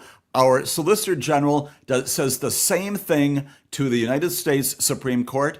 It is shocking at the highest levels. And I got to tell you, if I were to be teaching law enforcement, as I do regularly here in the Wisconsin area, about what the standards are for arresting people and detaining people on the street, as of Wednesday, I would have taught it differently. This morning, I don't know what the law is. Thank you, the Supreme Court. Justice John Roberts, how dare you do this to America? And Mark, we have seen the video of like U-Haul trucks open up and all these stormtroopers come out and start rounding up all these people in the parking lot. I don't think there was probable cause for every one of those individuals. Again, stress the word individuals, not just a whole bunch of people who don't look like you. Well, and they're wearing masks. I mean, how is a person on the street supposed to know if they're real, law enforcement people or they're just criminals who are trying to kidnap them? I mean, we're in a terrible position here. And just following on what Jim said, Brett Kavanaugh defending it, he says, well, usually, they'll just question you and let you go, in fine order.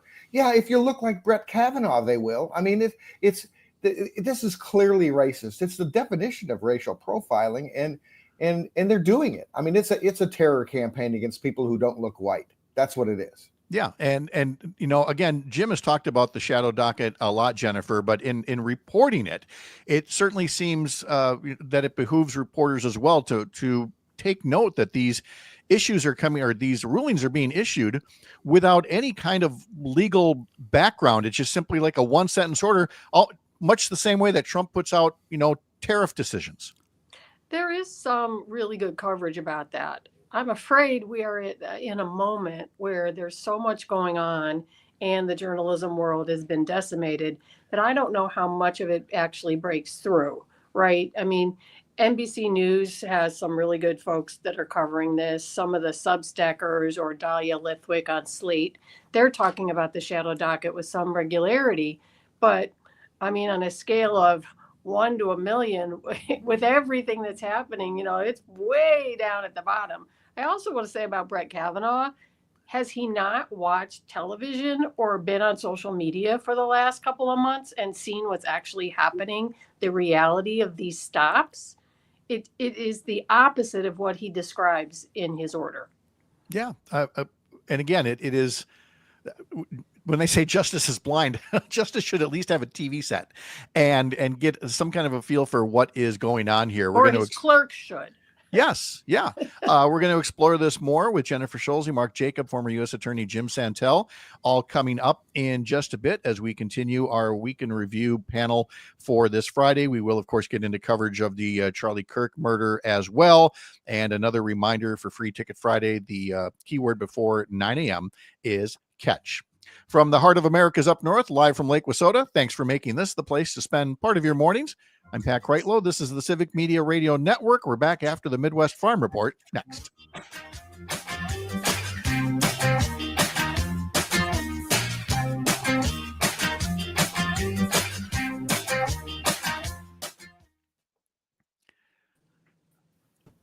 Okie dokie. This is the 5-minute break. And let's see. I did say last hour, although I don't want to take a lot of time dwelling on it, but again, I just want to mention this whole notion of the pre-roll. I mean, we all got to see the murder, whether we wanted to or not, because it just rolls right up in there. And from a media standpoint, just what a terrible thing that is. But then where I'll really go is Mark and Jennifer will get your view on the coverage overall. Okay. And take it from there. And then, Jim, I've got your case notes here as well. Sure. We will be back in 4 minutes. Great. Thank you much.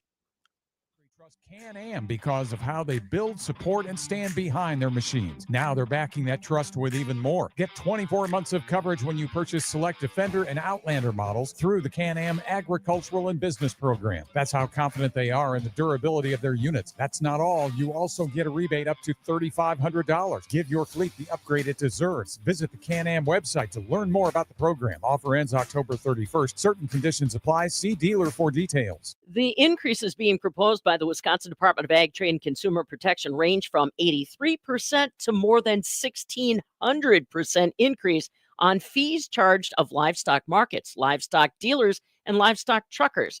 Kurt Larson, president and CEO of the Equity Livestock Sales Association, says the bottom line, it's not fair and it needs to be shared expense. To be quite honest, it's not really something that is producer driven. It's really more consumer driven.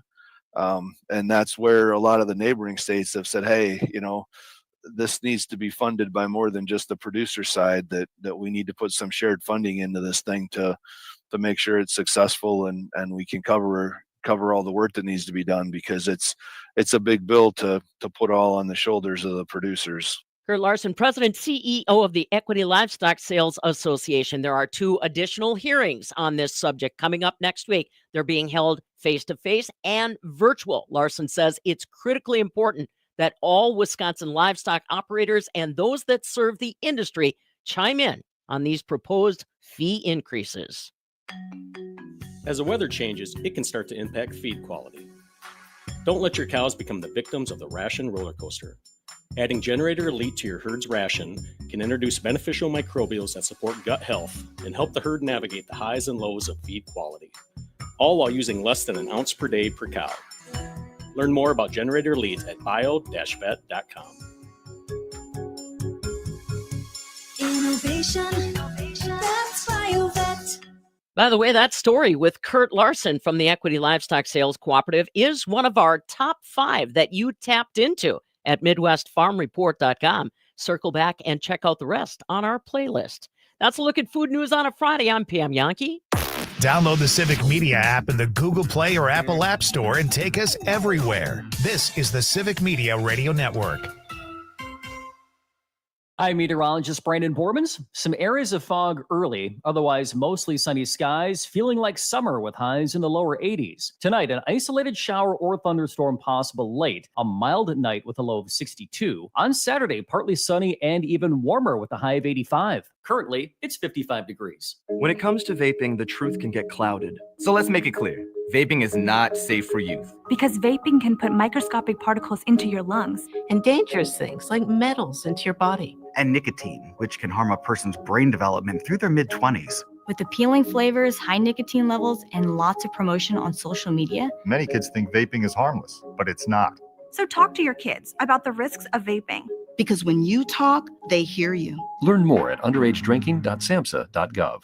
The Todd Albaugh Show. Mr. Pat Kreitlow joins us from Lake Wissota. Everything that I know about high culture, everything I know about opera, for example, comes from Bugs Bunny cartoons. The kids are missing out these days. They got Bluey and all of that. Well, now it's all like we had coyotes falling off of cliffs. Come on. Exactly. And now it's all this educational crap. We really have just become.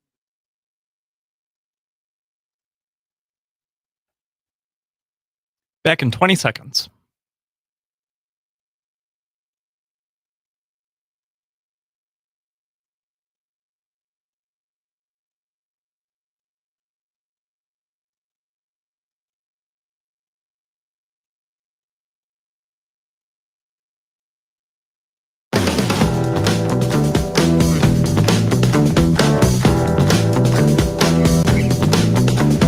Remember, along with the weekday newsletters I was talking about just a bit ago that Ellie is putting together for us now, there is our Sunday morning newsletter with a focus on politics. It includes our question of the week.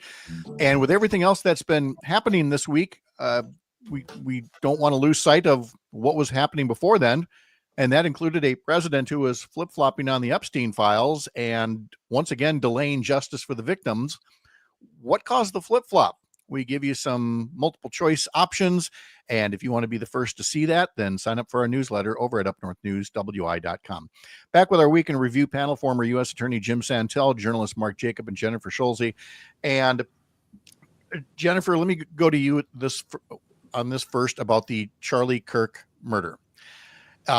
You can feel the tension. You can hear the conversational wrestling about how you talk about somebody who was murdered, clearly did not deserve to be murdered. Violence is not the answer, but you also can't sane wash who Charlie Kirk was and what he stands for. And you've got people saying, well, that's just violent rhetoric when I'm sorry, calling a racist isn't violent rhetoric and he doesn't deserve to be murdered. But I don't feel like we should be sugarcoating who Charlie Kirk was. I think a lot of the mainstream media, particularly Ezra Klein of the New York Times. Oh, yeah, we're going there next. Completely ignored intentionally who Charlie Kirk was. I have had the misfortune of actually listening to his radio show for reporting purposes. And I'm like many people have just for fun. It's just shocking. But I could tell you from my own experience that if you had even listened to one show, let alone done a job and really paid attention to his massive media output, and let's just say he has a massive media enterprise. He is on every platform. He did events. He is everywhere all the time with the same type of rhetoric, and it is vile. It is hateful. I want to remind people that he started I won't go on an airplane that's being flown by a black pilot. I won't have surgery with a black surgeon. He was a racist. And anybody who is ignoring that is not, well, they're not doing journalism, they're doing propaganda. And it's really disgraceful. Yeah, and Ezra Klein, he's the poster child for this, saying that that Charlie Kirk was practicing politics the right way, didn't deserve to be murdered.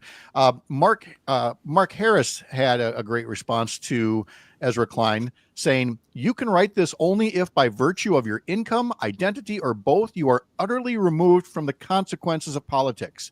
To pretend that the racist, misogynistic, anti-gay vileness that Kirk spent his life spreading is secondary to the fact that he spread it the right way is appalling." Mark.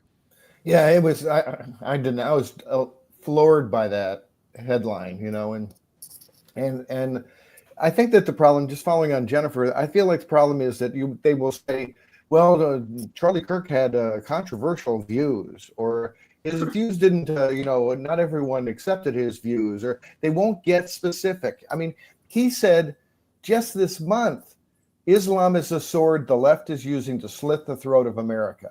So he is constantly going after Muslims in this country. He's a Christo-fascist. I'm sorry he was shot. I think that's terrible for everyone. It's bad for this country that people get shot for what they believe in, even if they believe in vile things. But he believed in vile things. And for the news media need to get specific on the things he said and not just vague it out by calling them controversial. So, Jim, let's take it to a First Amendment standpoint, which I know it sounds like a slam dunk. The First Amendment protects speech no matter how vile, and violence is never the answer. And I'm definitely not asking you to stand in for Charlie Kirk, except to say we all understand that in this country, like it or not, vile speech, by and large, is protected.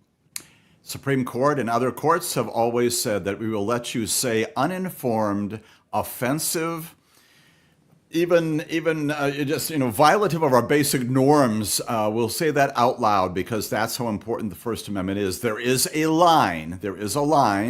And it's either, you can call it fighting words, you can call it incitement to violence. There is a limitation on the First Amendment. And that's also to be understood. The question, of course, whether Charlie Kirk has crossed that here, that's obviously for further analysis. But there is a First Amendment analysis to be undertaken here. I would offer, Pat and others, there's also, again, a Second Amendment analysis, which is putting aside all of this, which I endorse, everything that the three of you have said wholeheartedly. The Supreme Court has also told us unequivocally, at the pen of Antonin Scalia, 17 years ago, can you regulate guns? Can you address this problem in America, whether it's there in Utah Valley University or Evergreen High School? The answer is yes. You can impose reasonable, rational limitations, restrictions, all those words on the manufacture, sale, transfer, possession, use of weapons in America. That is legal. That is constitutional. The fact of the matter is that we know that things work. Things like extreme risk protection orders, safe gun storage, loopholes for the gun shows, assault weapons bans. We don't know, all these kinds of things work. We know they work because in states that have passed them, the rates of gun violence go down dramatically. We know the American public is behind this overwhelmingly. And so generations down the road will be calling upon all of us, our great-grandchildren and grandchildren, asking us, you knew what you could do it legally, people were in favor of this, people are getting killed, whether it's the the Kirks of the world or the other people in this country. Why didn't you do anything? Yeah. Why didn't you do anything? And there's no answer to that in America anymore. There is no answer to that. No. We can do it, and we can make it happen tomorrow if we wanted to. Part of it is you have a right-wing ecosphere that is, again, continuing this perverse interpretation of the Second Amendment. But Jennifer, that just goes under the category of disinformation. And as Greg Sargent put it the other day, the MAGA disinformation machine is as bad as I've ever seen it. The job numbers, they're saying they're fake. The falling crime stats are bogus. The tariff fiasco, they're saying, is actually a wild success. And Trump's letter on the Epstein birthday card is forged. I mean, it is more difficult than ever to inform people when the misinformation machine is churning things out in such a volume, as you said a few minutes ago. Well, I think a couple of things to keep in mind, that a lot of that churn is happening, and only a small part of the country are seeing it. Not everybody is online. I heard a commentator say they suspected that most of America wouldn't even know who Charlie Kirk was, by way of example of just what's been in the ecosystem lately. But yes, MAGA has turned the world upside down. MAGA media, which is growing by the minute. I mean, the idea that Paramount, who just bought CBS, might now also buy CNN, it should be really frightening for all of us. Pretty soon, the oligarchs are going to own all of the media except stuff like civic media, but all of the big media, and that is going to make this even worse. And by the way, Mark, we have seen this happen before. We've talked about Hungary and Viktor Orban and how private money buys up media and then is, sympathetic or in support of the state. So it's not the state seizing the media, but when you see big media mergers like this, I mean, I don't know if it's part of your newsletter about Trump becoming a dictator, but it certainly is in that playbook. Yeah, I do mention it, that the idea of media, what they call media capture, which is that the would-be dictator or his allies buy up all the big media, and so that the truth, the facts get either disappeared or strongly muted. And Orban's been doing that. It's in the fascist playbook. I mean, that's what they do, and it's very alarming to see it. We need to pay attention to media that are trustworthy. I mean, I like to always push the Guardian, and I think that it's sadly ironic that a UK-based news outlet is covering American politics better than any of the American publications. And the Guardian had a story that I put on my Blue Sky account listing all the horrible things that Charlie Kirk said. I mean, get to the facts, and they do get to the facts. There is also, I saw an article this week from under the Badger Project, and the headline is UW-Madison's story, partisan news sours consumers on political compromise. Now, that headline sounds rather both sides-ish, but their subhead says right-leaning media users are less likely to support political compromise, a new study suggests. And in general, partisan media consumers tend to see political disagreements as right or wrong. And again, Jennifer, I would just caution against the both sidesism. You can have a point of view in journalism. We're right up front about that at Up North News and Courier Newsroom. But it also has to be fact-based, and that should be the standard, right? Yeah, I mean, it does come back to facts. So that's the difference between what you do, what a lot of news organizations, frankly, a lot of the smaller ones, like The Guardian is a perfect example. What they do is fact-based as opposed to propaganda, where the intent of Fox is not to tell you the truth. It is to move things in a particular direction to cause disruption, to get certain bills passed, but the goal is propaganda. It doesn't have anything to do with facts.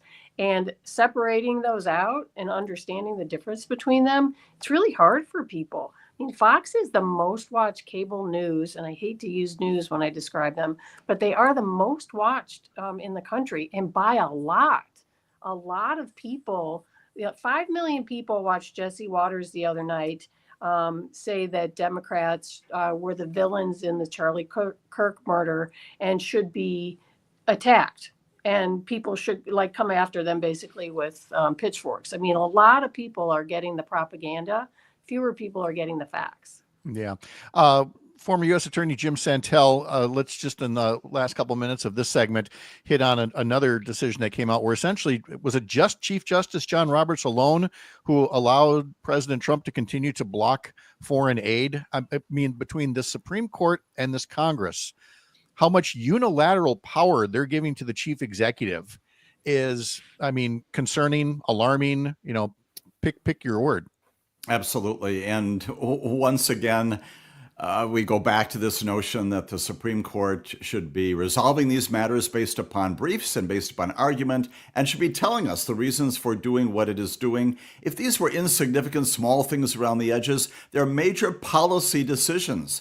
And it is another reason for Americans to be very upset about the highest court in the land, including the Chief Justice, who has to think about his legacy. I talked before about how we think about this in our generations to come. When you look back on this era, and especially the last 8 months or so, and the decisions by the Supreme Court, this is just the latest one, making these decisions, giving the president the capacity to go ahead while the underlying merits are still being argued. They've not been resolved. That's the outrage of all this. And once again, I'll say it the second time this morning, shame on you, Chief Justice John Roberts. Jim Santelle, Mark Jacob, Jennifer Schulze, our Week in Review panel with us here on Mornings with Pat Kreitlow, powered by Up North News on the Civic Media Radio Network. In our next hour, we're going to be talking to Dr. Kristen Lyerly a bit about Not a Doctor, Robert Kennedy Jr., and what he had to say about autism and Tylenol. And Mike Clemens will be along as well to talk about the Packer victory last night over Washington. I'm Pat Kreitlow. You're up north.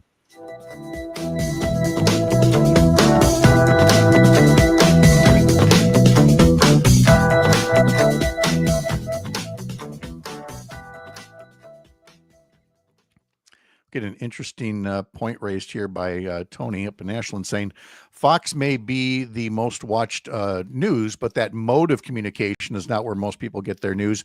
Not that social media is doing a good job, but that is where most people get their news. I mean, obviously, Mark and I know from Courier, that's where you got to go. You know, it's true. And to do it, you've got to overcome, you know, the infamous algorithm. You know. I gotta take a call. I'll be right back. And those algorithms are controlled by oligarchs who are controlled by Donald Trump. Mr. Mathers was calling in, and then there he is. I'll be right back. So it does seem like somebody's been arrested or taken into custody. I don't know what you're going to call it. Okay. In the Kirk thing, it just stuns me that Trump said. That, I mean, when he's talking Fox and Friends, and he says that Sean Hannity will be very disappointed that it wasn't announced on his show. I mean, what an idiot! Jeez, right?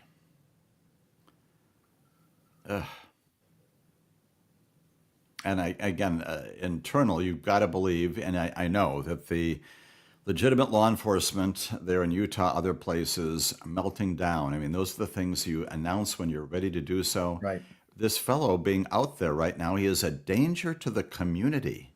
And to say this, announce it early on, until those folks appear before those podiums out there in Utah and announce, we've got this person in custody and we believe that he is the shooter.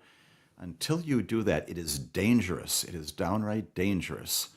To announce something prematurely. That was Luke saying that there may be a press conference coming up that we might go to, but I said my confidence is so low in what they might put out that if we're sure we want to take it, we'll take it. If we just want to pass along, kind of like we talk about in this segment all the time.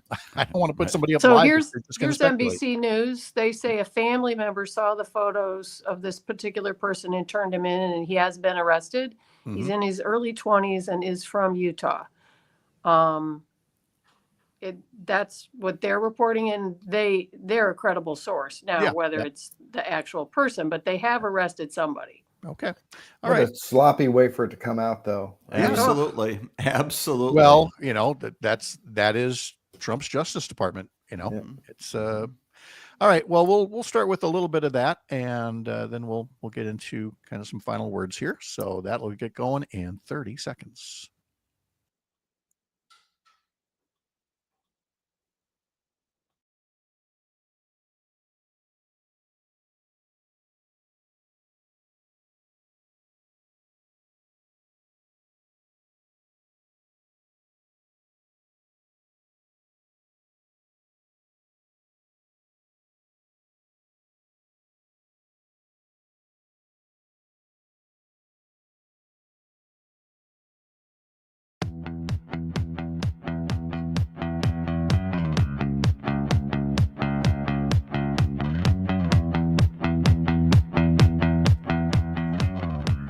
Back now with Jennifer Schulze, Mark Jacob, and Jim Santelle. Well, I was. Now let me hit that button. There we are. Now we're all back together again. And just a little heads up that we may or we may not be going into a press conference that has an update on the potential capture of a person of interest in the Charlie Kirk murder. Jennifer, you were monitoring NBC. What is it that they were reporting? NBC's reporting that that a family member saw pictures of the suspect that were released by the FBI in the last day or so and called, and they have arrested someone, a young man in his 20s from Utah. But that's all the information we have. Okay.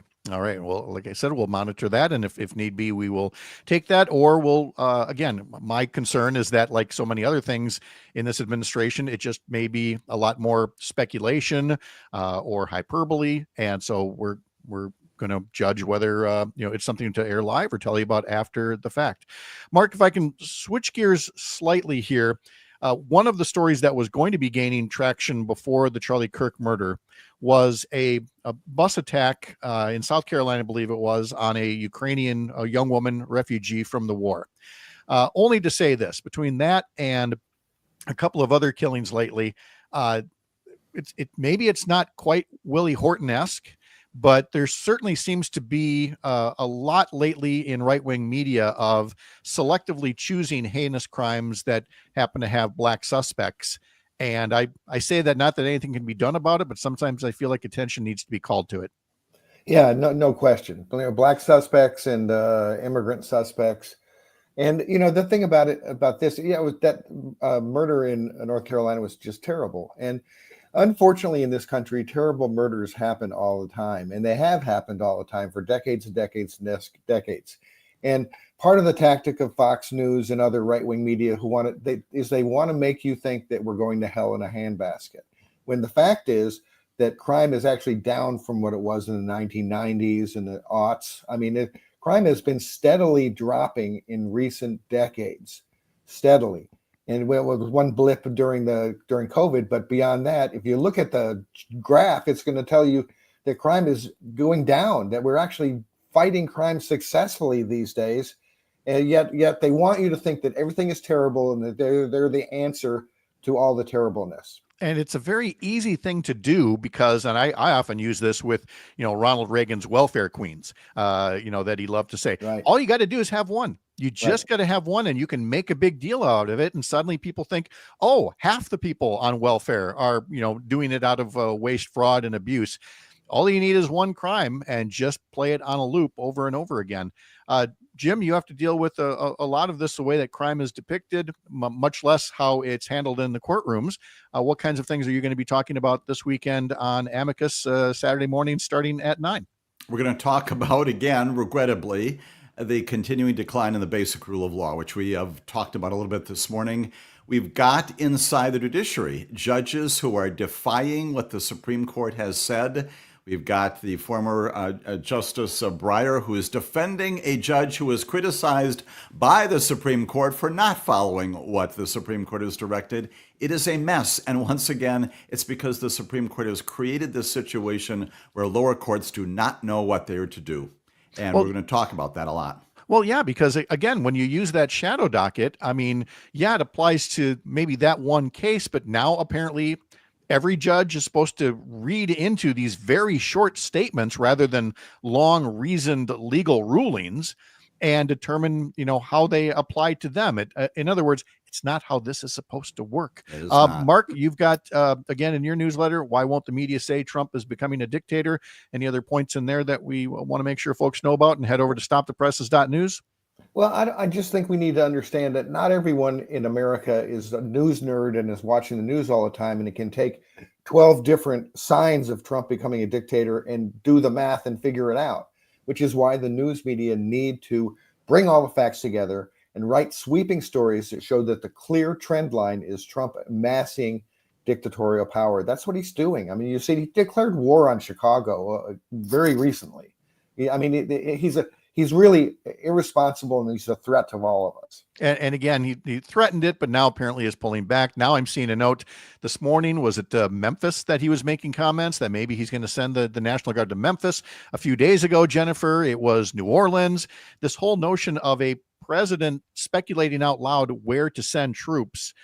again, it's a challenge to cover it, but especially, looks like we might have dropped Jennifer. So Mark, I'll come to you. Is that don't normalize a president threatening to send troops. No, and this idea that I think he is maybe backing off on Chicago because he got such pushback here. This is where I am. I'm based in Chicago, but he may go to Memphis because the governor would like it, and because this governor is a Republican. So this is him getting us used to the idea of him deciding to put troops in the streets of our cities, and he's trying to lock down the country so that he can do whatever he wants. I mean, and I hate sounding like an alarmist here, but people, it's time to be alarmed. It is. Yeah, genuinely so. And then mixed in with all of this seriousness is admittedly some of the silliness of it all, or the ridiculousness of it all.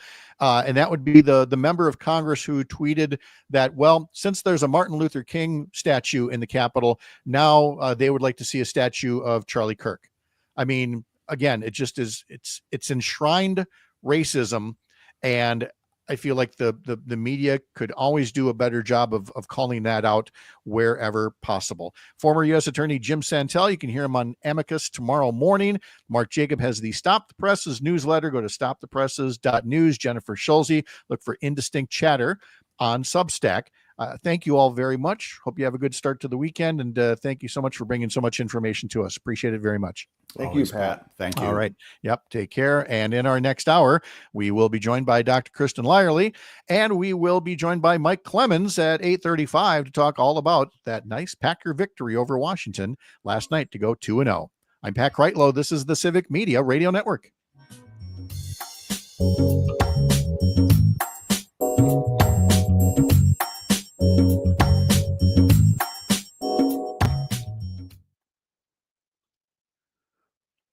Some people really don't like when you call racists racist. It's crazy. Wonder what that says about them. You wonder. So 8:30-ish, maybe. Maybe. I mean, I will say I don't know that I get a vote, but I'm not inclined. if it's that or Mike Clemens talking about the Packers, I know which way I want to go on this. And then, I know which way I want to go, but I think that we should go the other way. Yeah. We'll have the 8:52 where we can sum up whatever was being said rather than waiting. And then you hear that long pause between each reporter's question and everything else. So it would be best if Luke or somebody could monitor that and then just or if one of the folks in the newsroom is, and then could come on with us at 8:52 and talk about what was said. But I don't know that any news folks are there right now. So no, not here. Yeah. So, all right. Well, we've got live feeds from the Times and everything else. So I can use those as reference points at 8:52. So I think that's our default at the moment. But obviously, if Luke wants it to go a different way, he'll let us know. Yep. He sent me a link to the ABC. Gotcha. Okay. All right. Sounds good. News, I'm Savannah Tomei Olson. Wisconsin lawmakers are again talking about their safety after the assassination of right-wing figure Charlie Kirk. Kirk was shot and killed from 200 yards away during a speech in Utah on Wednesday. And months ago, Minnesota State Representative Melissa Hortman and her husband were gunned down in their home, while another state rep and his wife were shot. It's got lawmakers thinking about how to keep themselves and their staff in the Capitol safe. Assembly Minority Leader, Democrat Greta Neubauer, says security decisions are in the hands of Republicans. Given the recent rise in political violence, of course, this is top of mind for many of our colleagues, and of course, the staff who work in the Capitol as well, the press, the guests, the children that come through this building on Capitol visits. So it's an ongoing conversation, and we hope to continue that with our Republican colleagues who, of course, control the safety in our chambers, as well as the other entities in the Capitol. Assembly Speaker Robin Vos says he's open to lawmakers using funding for their offices to increase security at their homes. I am very confident in the police force that we have inside the Capitol. If you look at the incidents that have occurred, frankly, when you look at Minnesota, it was in their homes. If you look at what happened yesterday with Charlie Kirk, it was in a public venue on a campus. So the idea that we're somehow going to fortify a single building to make people feel safer, when the reality is that most of the violence that has occurred has not been inside a government building, it's been outside or at people's home. One of the things we have talked about is the possibility of people having using their office account for security at their home. If they want to do that, I'm open to that idea. The Assembly has already started its session after a summer vacation. The Senate won't begin again until October. I'm Savannah Tomei Olson, 92.7 WMDX News. The Packers now 2-0. Hi, I'm Mike Clemens with sports. NFL, the Packers beat the Washington Commanders 27-18, thanks to some outstanding play by the Packers defense, safety Xavier McKinney, on how they shut down last year's Rookie of the Year, quarterback Jaden Daniels. The pass rush was relentless. I think we did a great job, not only just rushing, but containing him as well. Those things, all together helped us, because even when sometimes he did get out of the pocket, everybody swarmed. So it really didn't mean much. He didn't really get nowhere. College football, the Wisconsin Badgers play the Crimson Tide. It's the first time ever the two teams have played together in Alabama. Kickoff set for 11 a.m. Danny O'Neal expected to start again at quarterback for the Badgers. Number 19th ranked Alabama is a 21-point favorite. Baseball tonight in Milwaukee. The Brewers opening a 3-game weekend series against the St. Louis Cardinals. The Brewers still have the best record in baseball with a 5.5-game lead over the Cubs. With sports, I'm Mike Clemens. Come work with us. Civic Media has a number of great jobs across the state. Open now at civicmedia.us/careers. I'm meteorologist Brandon Bormans. Some areas of fog early, otherwise mostly sunny skies, feeling like summer with highs in the lower 80s. Tonight, an isolated shower or thunderstorm possible late. A mild night with a low of 62. On Saturday, partly sunny and even warmer with a high of 85. Currently, it's 55 degrees. Not completing high school is more of a social thing than it was an academic thing. Even though all these years have passed, I still had that longing. You work on your hair more than I do. You ought to be on TV. It's, if you're even considering getting your diploma, okay. do it. No one gets to how was the game? If you're thinking of finishing All right. have help. Find free adult education classes near you at finishyourdiploma.org. Parker, you can bring the commercial down there. finishyourdiploma.org. Brought to you by the Dollar General Literacy Parker. Foundation and the Ad Council. Parker. Hey there, Wisconsin. Tom Hartman here. Right. Well, Democracy is not a spectator sport, so join me each and every weekday right here on driving to Madison later, or just not going today? 11 a.m. Yeah, I decided at 2:30 in the morning when I couldn't sleep because I was in so much pain from all the walking I did. Oh, yes, of course. I All decided, I'm not on the agenda. I was just going to be there as a guest. Okay, gotcha. All right, 30 seconds.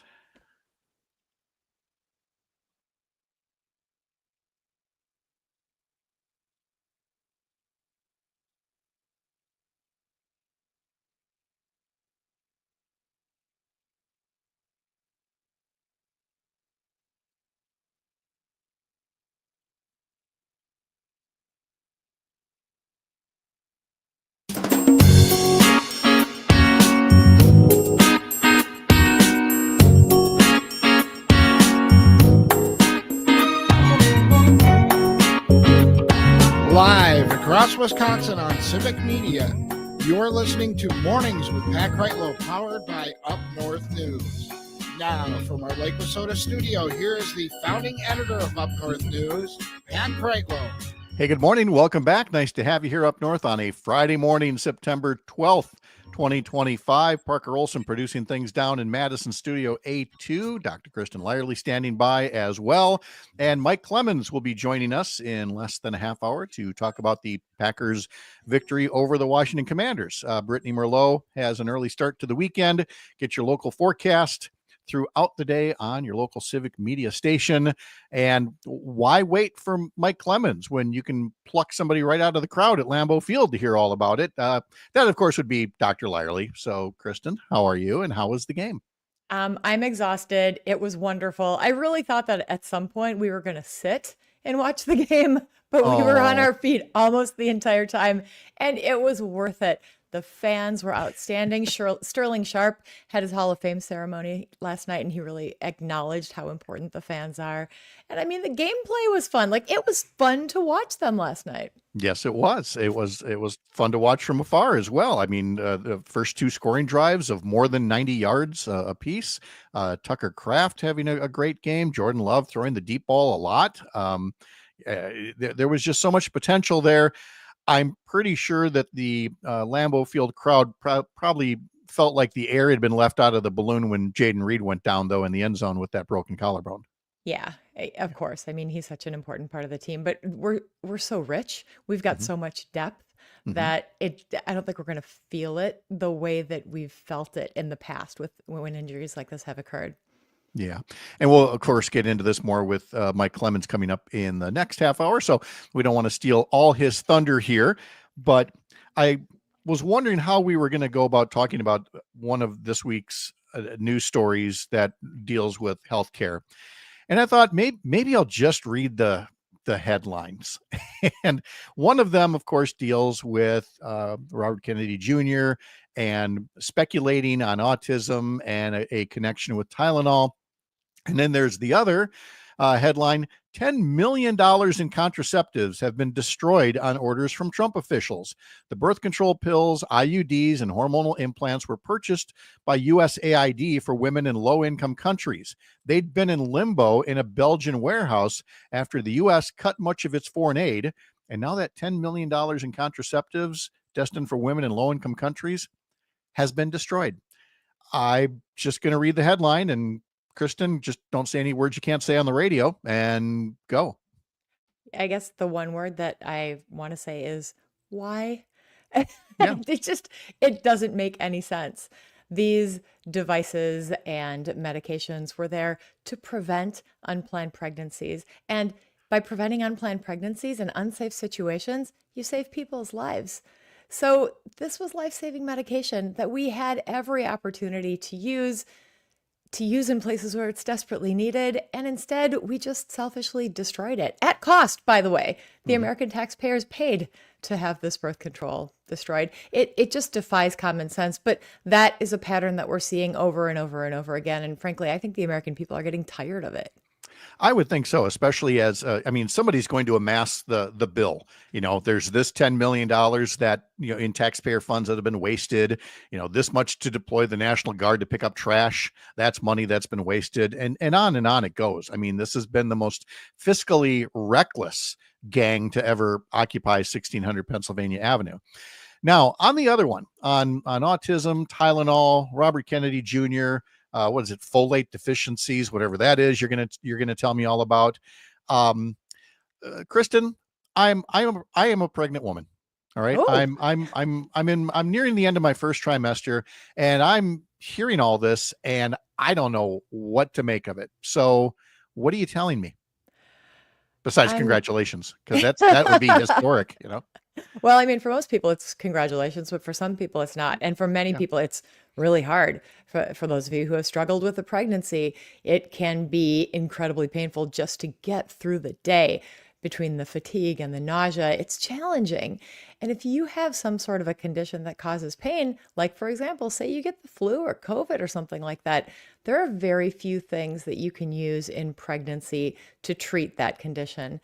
But Tylenol, acetaminophen, is one of those things that we know is safe. We've been using it forever, and we've got lots of data that shows that it's safe.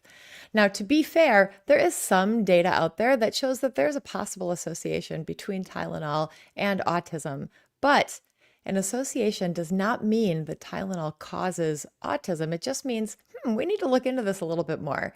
And very importantly, there's other data that shows that there's no association.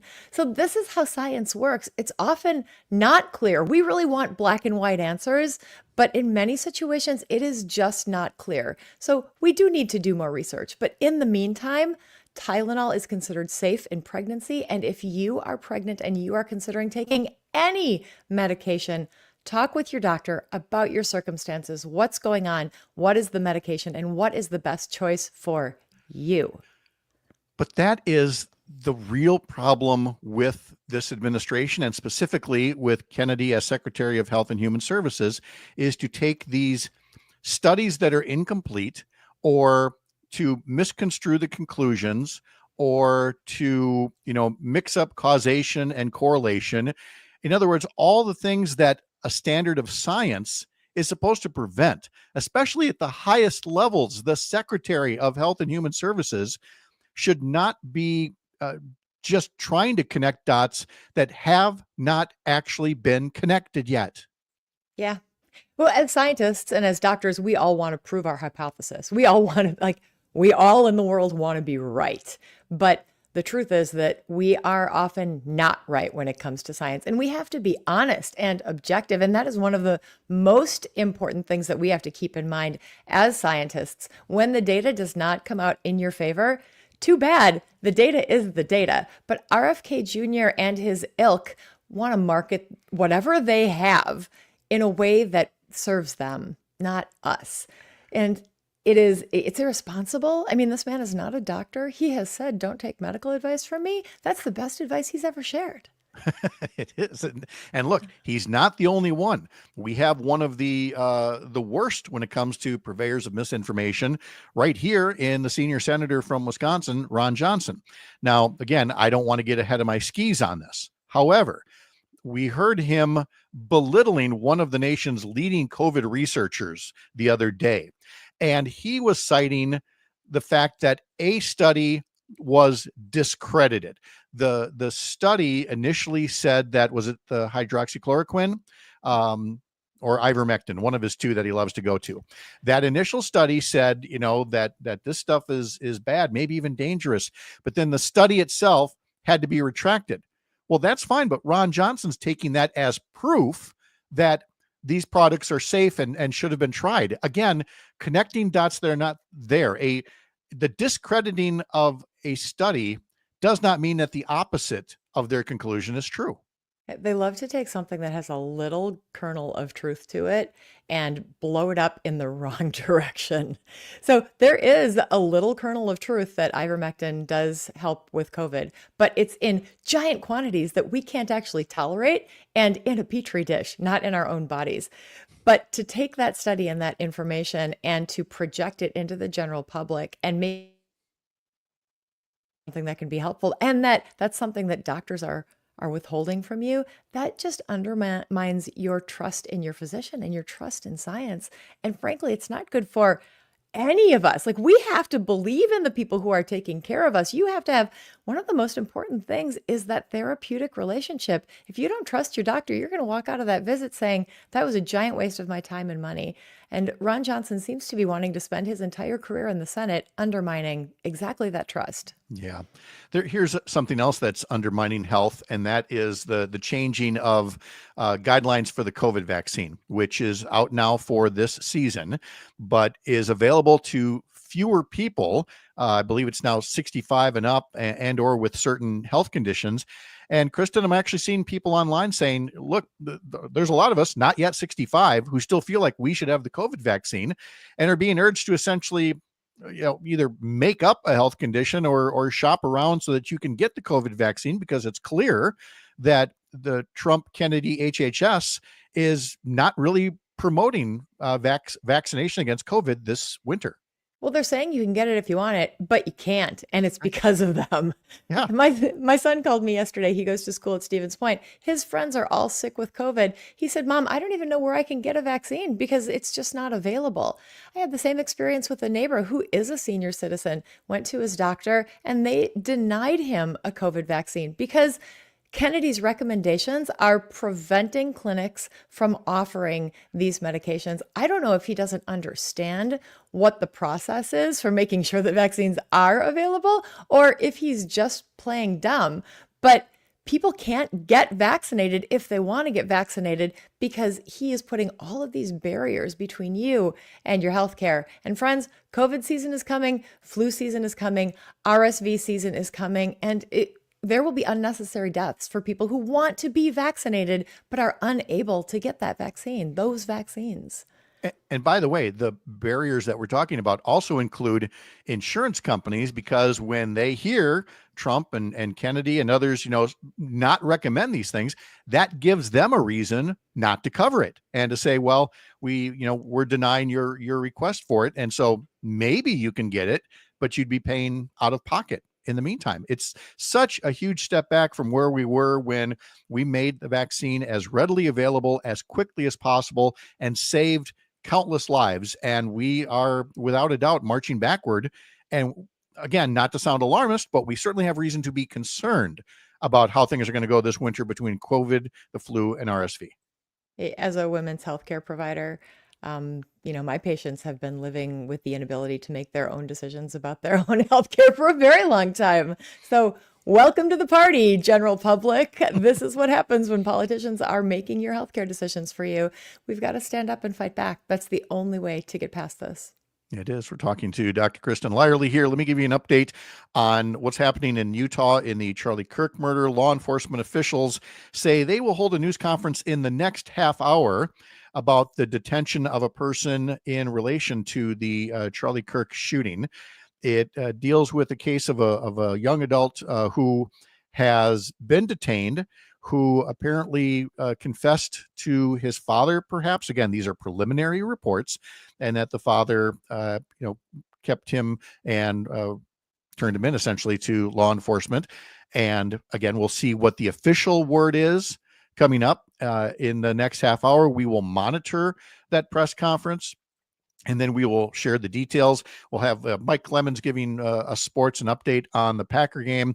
And then in our 8:52 segment, we will spend that time recapping what we know so far about what's happened with the Charlie Kirk murder down out there in Utah. The Packer game that I just referenced, the Packers were winners there against the Washington Commanders.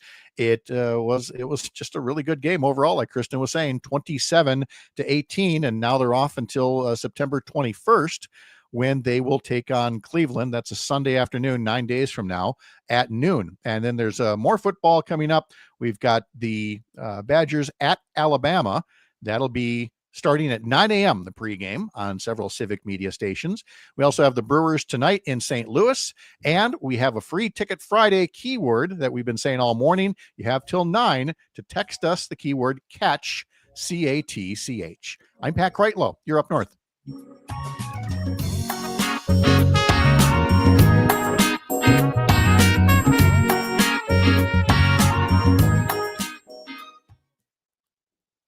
So much going on. There's so much going on. I was surrounded by Alabamans at the game last night. And oh yeah, they were not talking poop. They were not talking poop about the game on Saturday. They were, Alabamans there's a lot of decorum there. There is, but they also know their team is not what it used to be. So neither is ours. Neither is ours, to be fair. Thank you, Parker. Yep. Let's see. I got to go back and make sure here we go. The problem of having free Ticket Friday is it's tough to see all the other text messages. So yeah, I didn't make it down, Parker.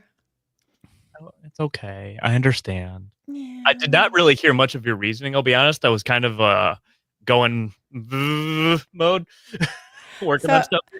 But I had my knee replaced 2 weeks ago, and I went to the game yesterday, and with crutches that I walked too much. Yeah. And I couldn't sleep last night. So that was the problem. I just didn't feel like it was safe for me to drive this morning. So I'm headed down after the show. Gotcha. Okay. You can stop by and say hi. I will probably be leaving actually right after the show though. So yeah, same here. Yep. So just go do your thing. Oh, by the way, here Parker is. This is the Courier cup. Oh yeah. Mug. So that's pretty TMZ worthy. Large. Yeah, that's pretty good. I actually have a comically larger one. It's just not easily. I'll have to dig it out. So. It won't fit in the camera frame. Yeah, that too. Where do you guys get all this swag? I'm swagless. I got no swag. Well, yeah, you get. You haven't worked for places that do the swag thing. So. Well, I mean, you should be getting civic media swag here. Yeah, I mean, you're not getting a paycheck. The least you could do is get some swag, right? Yeah, I said it. Yeah. All right. About 20 seconds here, and then we're back. We have a good show coming up this weekend, too, if we could say something about that. Yes. Thank you.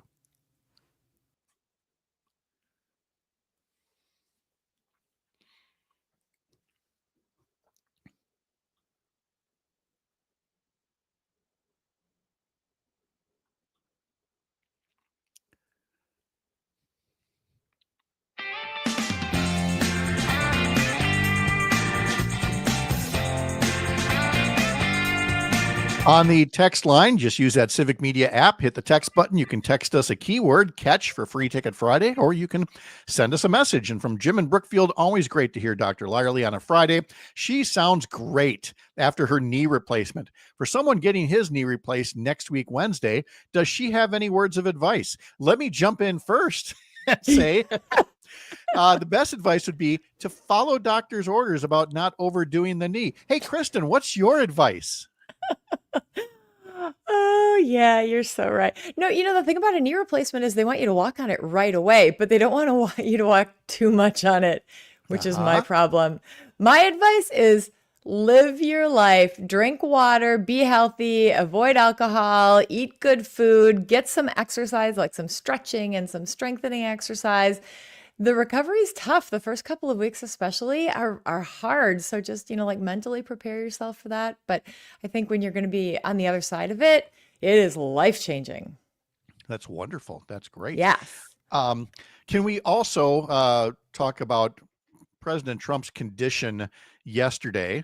And anybody who could see the photos or video of him at the 9/11 memorial service could see that the right side of his face was drooping.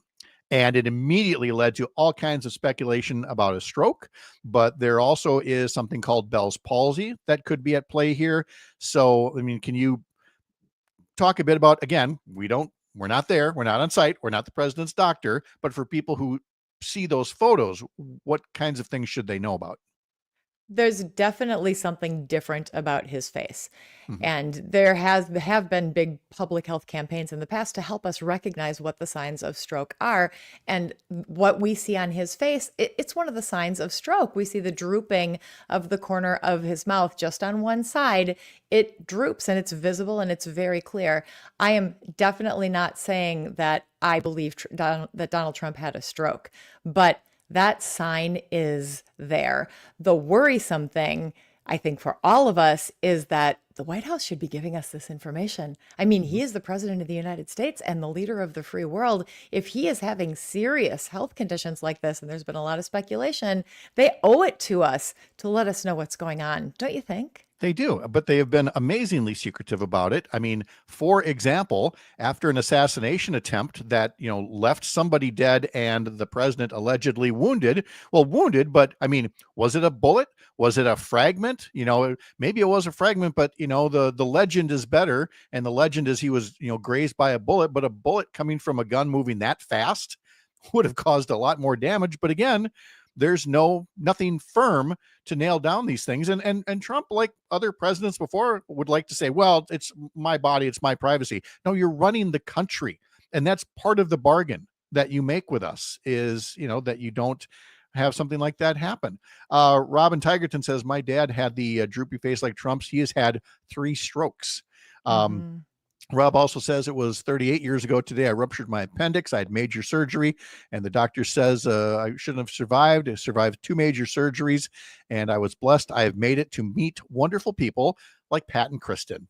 Well, thank you, Rob. I appreciate that, especially somebody myself who had a burst appendix and required 3 surgeries as well. So can I just say something about Rob from Tigerton? Yes. This is a guy who shows up every morning. He is helping out in his community. He does good things. He comes from a long line of people who have been community-centered and helpers, and he is just finding his voice as a disability advocate. I'm really excited to see what Rob is going to do in the future. That's awesome.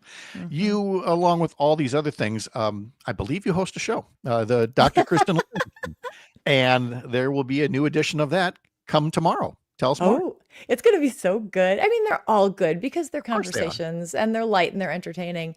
Tomorrow's show, I just sat down with Representative Ahmad Rivera Wagner, who is a dear friend of mine. He represents Green Bay and he tells his story. He talks lovingly about the city of Green Bay and all of the amazing things that are going on up here. You know, we're kind of quiet, but we're kind of awesome. And then he talks about all the progressive history in Wisconsin.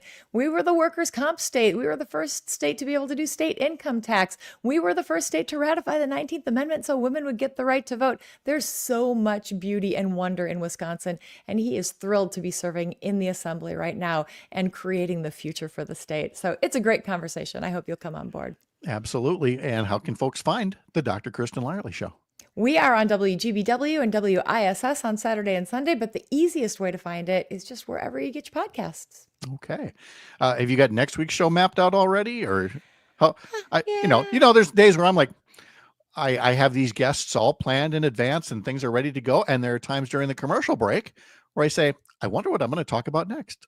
I mean, I have a long list and there are a couple folks that I have in mind. One thing might be the Monthlies Project, which is an organization it's a nonprofit that gathers funds to help buy menstrual products for people. There are a lot of women who experience period poverty. And we've talked about this on the show in the past, Pat.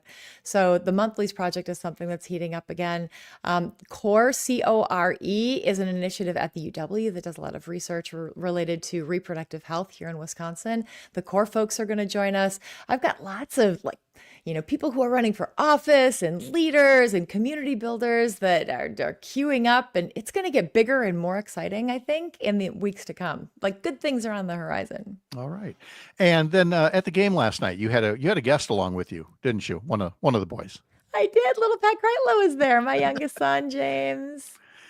What do you think? Does he like doing Packer games with mom, or is it getting to the point where it's like trying to get a hug out of mom? It's like, no, don't embarrass me. He's almost 17. And a couple of years ago, all of a sudden he got the bug. And now he is the world's greatest football fan. So we're sitting there watching the game and he's like spouting statistics and he's telling me what to watch. I'm a good fan. I don't really understand the game as well as somebody who is like a student of the game, but I learned a lot from my son last night. There you go. See? That's how this should work. You should always have your own, in-game analyst to come along with you. And you did that. So, Kristen, thank you. Rest up that knee, please, and feel better and have a very nice weekend. Thank you, my friend. I'll see you on Monday. All right. See you Monday morning. Coming up next, we'll be talking to Mike Clemens and then giving some further details on the Charlie Kirk murder, the detention of a suspect.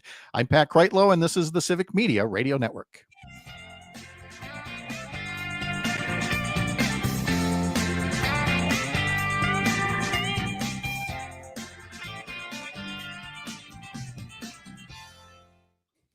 Bada boom. All right. Bada boom. Yes. So, all right. So, I mean it. Rest. Don't overdo it. I got the best advice from the PA when I went back for my little visit the other day. Yeah. I said, when can I ride my bike? Because I've got great motion. Like, they are super impressed with my recovery. And he goes, yeah, I mean, you can really, you can get on your bike anytime you want. But if you have to make a quick stop and you you shift that implant in there, that's just more surgery. So it's up to you. It was the best advice because if you tell me don't ride your bike for 8 weeks, I'm going to be like, why? Maybe I can. Maybe that's just a standard. But he really gave me the consequence answer. And I love that consequence answer because I need that. Well, good. All right. Yeah. Okay. Travel safe. We'll see you on Monday. All right, friends. Have a great Okay, weekend. Bye.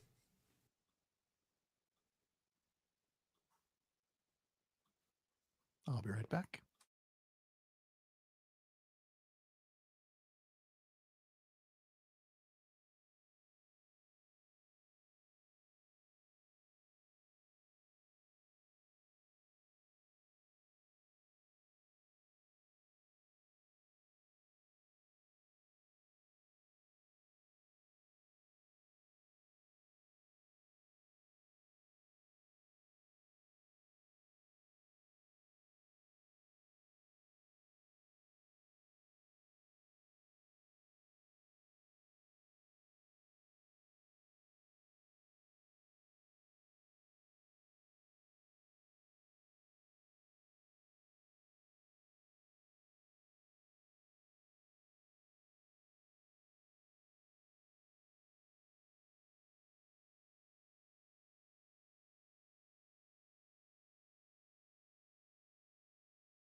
Hey, Mike, it's Parker. How you doing? Whoop. Do we have Mike? We should, yeah. Oh, there he is. Oh, there we go. How's it going, Mike? Good, Parker. Just want to let you know real quick. There's going to be a press conference in Utah about the Charlie Kirk suspect. So there is a chance that we break away. Break away early? Yep. Understood. So just want to put that on your radar before. Can that happen at any minute? Yeah, it was supposed to start at 8:30, so it could be anytime now. Okay. I'm sure Pat will be back in a second here and explain the exact same thing to you. So No. Yeah, I understood. Yeah, awesome. Thank you. I appreciate it.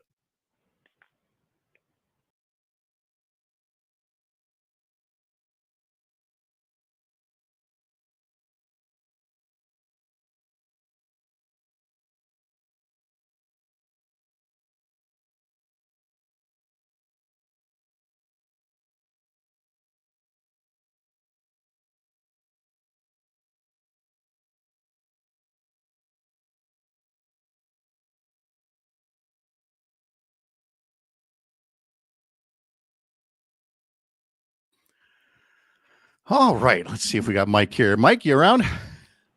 I am. So if that presser starts out there in Utah, you just say, "Hey, Mike, sorry, you got to cut away," and I'll shut up. Yeah, I don't doubt it. It might be delayed again. So we're assuming we're just going to stick with you. But thanks for being flexible, and we'll get going in 35 seconds.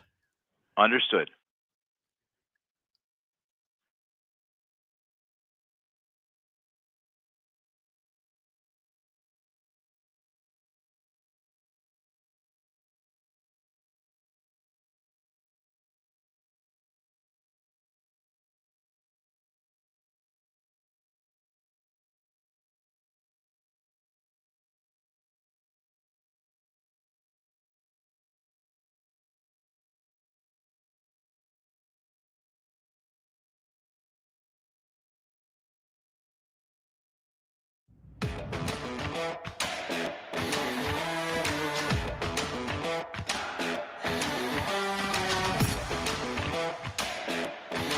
Once again, we are monitoring developments out in Utah where somebody has been taken into custody in the Charlie Kirk killing. And we will either go to the press conference or monitor it and bring you the details as soon as we're able. It's been delayed once, maybe delayed again. So we are just going to continue on here for the meantime and tell you that it is Free Ticket Friday. And so if you'd like to be in the running for a statewide drawing for 4 great seats to see the Brewers versus the Angels next Thursday night, then get to the Civic Media app, use the text feature, and text us the word CATCH, CATCH. And you can enter multiple times today. There'll be different shows with different keywords. So listen throughout the day to get multiple entries. And again, one will be plucked to see the Brewers next week. Brewers were off yesterday. We will talk more about the Brewers. But first, of course, we got to get to the Packers and a Thursday night game at home at Lambeau Field against the Washington Commanders, where Mike Clemens was following it and joins us now. Mike, good morning. How are you? Good morning, Pat. Yeah, a 27-18 win for the Packers over a Commanders team that got as far as the NFC Championship playoffs last year with Dan Quinn at head coach, and who had led the Falcons to a Super Bowl, and Matt LaFleur was his quarterback coach, and Matt Ryan was the MVP that year, but they lost in the fourth quarter to Tom Brady and the Patriots. This Packers defense just was the star of the game again last night, led by Micah Parsons, who they picked up in that trade now 2 weeks ago. He had a half a sack, but you can see these teams are having a game plan for him, and they hit the quarterback 12 times, sacked him 4 times. I mean, Jaden Daniels, who was the NFL offensive rookie of the year last year at quarterback, he was on the run all night long. And talking to Xavier McKinney, the safety at his locker late last night. Now these guys got the weekend off. I don't know. It's like we just talked about the speed of the defense, and he said, "Yeah." He said, "I had nothing to do tonight because either the quarterback was under duress, or Keyshawn Nixon was out there in their corner and had 5 deflected passes at corner, and then the Commanders. That's an older team. Von Miller I think Larry McCarron said this is like his 15th 15th season. Yeah, a couple of guys. He said one of the guys was 85 years old. I mean, Bobby Wagner, Bobby Wagner from the Seahawks is one of their linebackers. So, maybe that Packers youth kicked in, but whatever. And one of the guys in the network that I was on last night said, "Have you ever seen a Packers defense that fast?" And I had to think about it. I mean, they had Reggie White, but not 5 or 6 guys like, Edgerrin Cooper and Quay Walker, getting praise from McKinney last night about it. He says he's so tall and is fast, and now he knows where he's going and understands, where the play's developing. So between that and then big Devontae Wyatt from the defensive line, breaking through the A gap and putting pressure on the quarterback and deflecting passes. So that defense has had a tremendous week, 2 weeks in a row now. They did, and for me, the surprising thing was knowing. I don't know much, but I did know that Jaden Daniels, had a heck of a season last year with Washington, and so I was a little nervous that we'd get, how we would face Colin Kaepernick in his prime, how he always seemed to have the Packers number, and I was a little bit worried about that. But this defense was like you said, nothing I've seen before in terms of speed in shutting down another top 5 offense. But now we got to go to the other side of the coin, and there's always people banged up afterwards. But this one is especially tough, watching how hard wide receiver Jaden Reed came to the ground after making a catch in the end zone. Yeah, opening drive, he's running down the right-hand side. It looks like he's going to catch this 39-yard pass from Jordan Love for a touchdown. It would have been nullified, actually, because of Anthony Belton, the rookie, filling in a tackle. I think it was a holding call on him. But Jay Reed, who he had that dislocated shoulder and had to leave the Eagles playoff game. It was able to heal on its own. He didn't need surgery. But he comes over, and they go in the X-ray, broken collarbone. And, like some agent told ESPN, well, yeah, 6 to 8 weeks, but it's like, come on. I mean, we did that. We went through this twice with Aaron Rodgers. It may be December, right? If he's able to come back at all from something like that. They're going to get Christian Watson back, who they just gave that $13 million extension to sometime next month. Okay. Well, we do have other weapons in the meantime, so that works out well. The Packers are off. They've got a 9-day break here before they play September 21st, a noon game against Cleveland. But there were some honors there last night. A former player being honored. You got to talk to a former coach, Mike McCarthy, as well. Yeah, Sterling Sharp, the receiver for Mikowski and the early part of Favre's career, went into the Hall of Fame last month, and now his name is up there in the Ring of Honor. So they did that at halftime. And yeah, I ran into Mike McCarthy. I covered all those years, and he was honored last weekend at the Packers game when they brought back for the 15th anniversary the Super Bowl 45 team, and he came running out of the tunnel, and the fans just went nuts there during that Lions game. Well, he was back up there again. Someone invited him to be in a suite, and he told me that after he got let go by the Cowboys, that Jerry Jones brought him in for a meeting. He was moving back to Green Bay, selling the place down in Dallas, and he had a meeting with Jerry in June just to sort of smooth things out, whatever. But now Mike spent the summer in Door County on his boat, and he lives in the De Pere area, and he and Jessica's youngest is still an 8th grader, so he's going to all those games. And he's doing some media now too for like ESPN. But it was just it was great to see him. Great to catch up with the coach like that, and to see the fans welcome him back too, right? Yeah, exactly. Well, because I mean, one thing he didn't do is he became a competitor. He became the competition, but he didn't take on this diva-like thing and trashing the old team. And so still on good terms with the fans, which you can't say about everybody. Maybe his worst loss was to the Packers in that playoff game too. Yes, that might have been the last straw. Hey, who else I saw last night? Who? Do you remember Doug Williams? Yeah. The Washington quarterback led them to Super Bowl 22, 4 touchdown passes, 6'4", huge.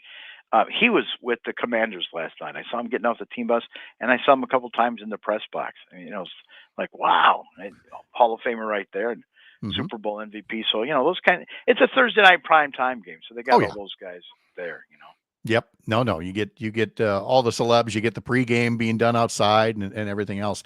Then you've got the atmosphere of college football, and while this one will not be at Camp Randall, but when they go play the Crimson Tide in Alabama, even though Alabama isn't quite the juggernaut that it used to be, they're still a very formidable foe, and I'm sure knowing that the Badgers are coming to town, that's going to make for big festivities happening in Bama tomorrow. Yeah, the Wisconsin Badgers are playing a game in Alabama for the first time ever. It's 11 o'clock tomorrow. Alabama's now 19th ranked in the country. They beat the Badgers at Camp Randall last year, 42-10, and they're 21-point favorites tomorrow against Luke Vakil and his Badgers. But he says, my guys, we got this one circled after last year, and who knows? Maybe they'll rise to the occasion and accept the competition that way. But yeah, they're going to be down in Tuscaloosa, which isn't that like an old Groucho Marx joke? Something about I shot an elephant in Africa, but I found the tusk were very difficult. But in Alabama, the tusks are looser. Remember? So we'll see how that goes tomorrow for them. There's one time I found that the Badgers beat Alabama. Yes. November 1928.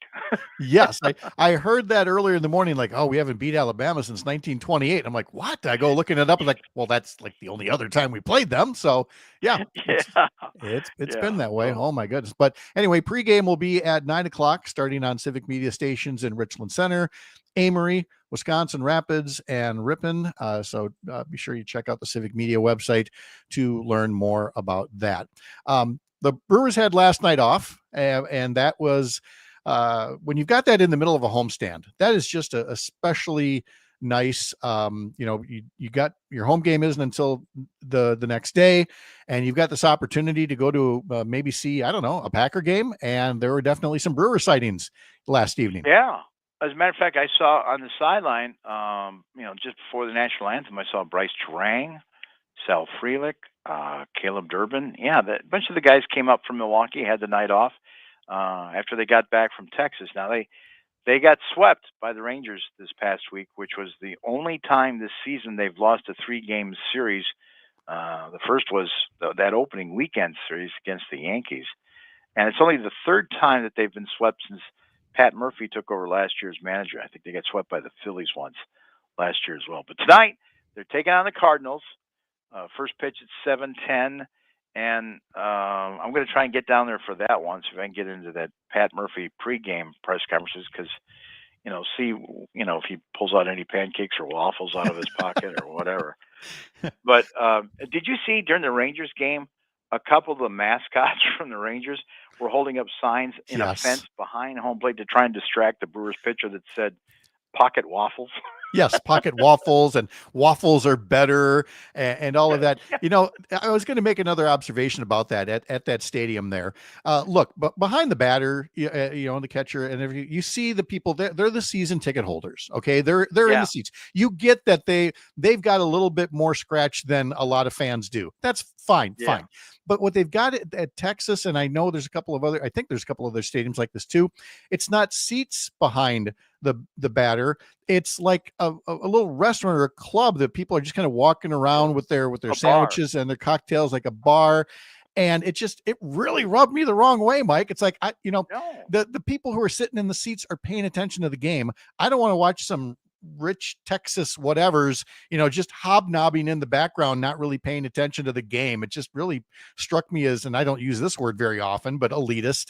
And, but let me make clear, Mike, if you ever get me a ticket to get me in there, I'm going to go. I'm just going to pay more attention to the game than some of these people were. Hey, one time in the 90s, I was in Washington, D.C. covering some stories for CBS, but then at night I went with a buddy of mine, and he said, let's go see an Orioles game. Let's go check out this new Camden Yards. We walked up, and they had seats up in the bleachers and some in the 7th row right behind home plate. Well, hey, we did that. They were affordable. We sat down, and there's this guy that people kept on saying hello to during the home game. And it was during Ripken when he's having his, his streak, his career streak. And during the seventh inning stretch, this guy who everybody was waving to, including George Will, remember the conservative talking, this guy had a bald spot. He turned around and was waving to people. It was Jim McKay. No. I'm like, what's Jim McKay? It turns out Jim McKay was a part owner of the Orioles. I had no idea. Wide World of Yeah. Sports, Agony of Defeat, that Jim McKay. Wow. Sitting right in front of us, yeah. So, the Dodgers have got Mary Hart from Entertainment Tonight. She's got these prime. She's a got baseball great fan seats. Yes, at absolutely. the Dodgers games. And Milwaukee's got front row Amy, who comes down every couple of nights to keep stats, but she's there. So, but these people, at least our fans, are intently watching the game in the front row. That's exactly right. And by the way, at 89 wins, Brewers still have the best record in the major league, so there'll be plenty of good material to watch tonight as they start a series with the Cardinals. Mike Clemens, thank you as always for the Friday morning sports. Have a great start to the weekend. Thank you, Patrick. Appreciate it. All right. Yep. Appreciate you very much. All right. Let's pause here. And then when we come back, some final news and notes from Lake Wissota. We'll have any update that we've got from what's happening out in Utah as well. And then Matt Naran follows us right after the 9 o'clock news. I'm Pat Kreitlow. This is the Civic Media Radio Network.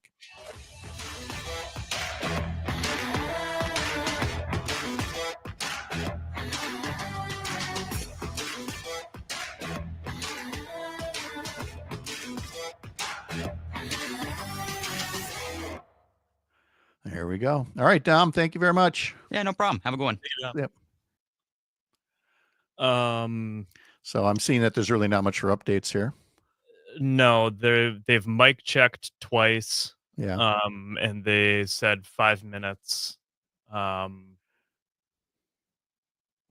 while ago, a little while ago, maybe 10 minutes. So I'll just go with some of what's on the New York Times live feed here and say that Greg will have there'll be more updates at the top of the hour and beyond. So yeah. Nope. What? I thought they were starting. A bunch of people walked in front of the camera. I was like, oh, maybe. No.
Watching this on YouTube is so weird because Yeah. there's a live chat.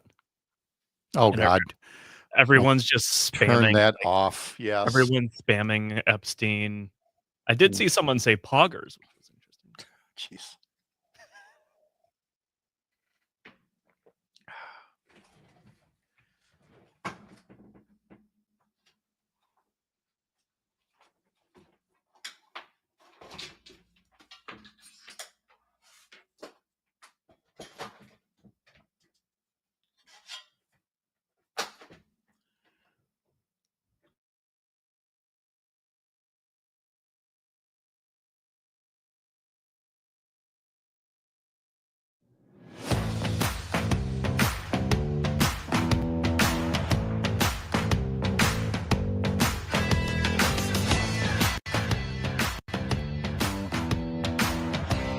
Well, again, we're monitoring events in Utah where a news conference will be getting underway soon about a possible suspect in the shooting of Charlie Kirk. It all started with the President of the United States speculating out loud on a basic cable morning show, Fox and Friends, saying, I think with a high degree of certainty we have him in custody, but Trump said he couldn't go too far in sharing the details.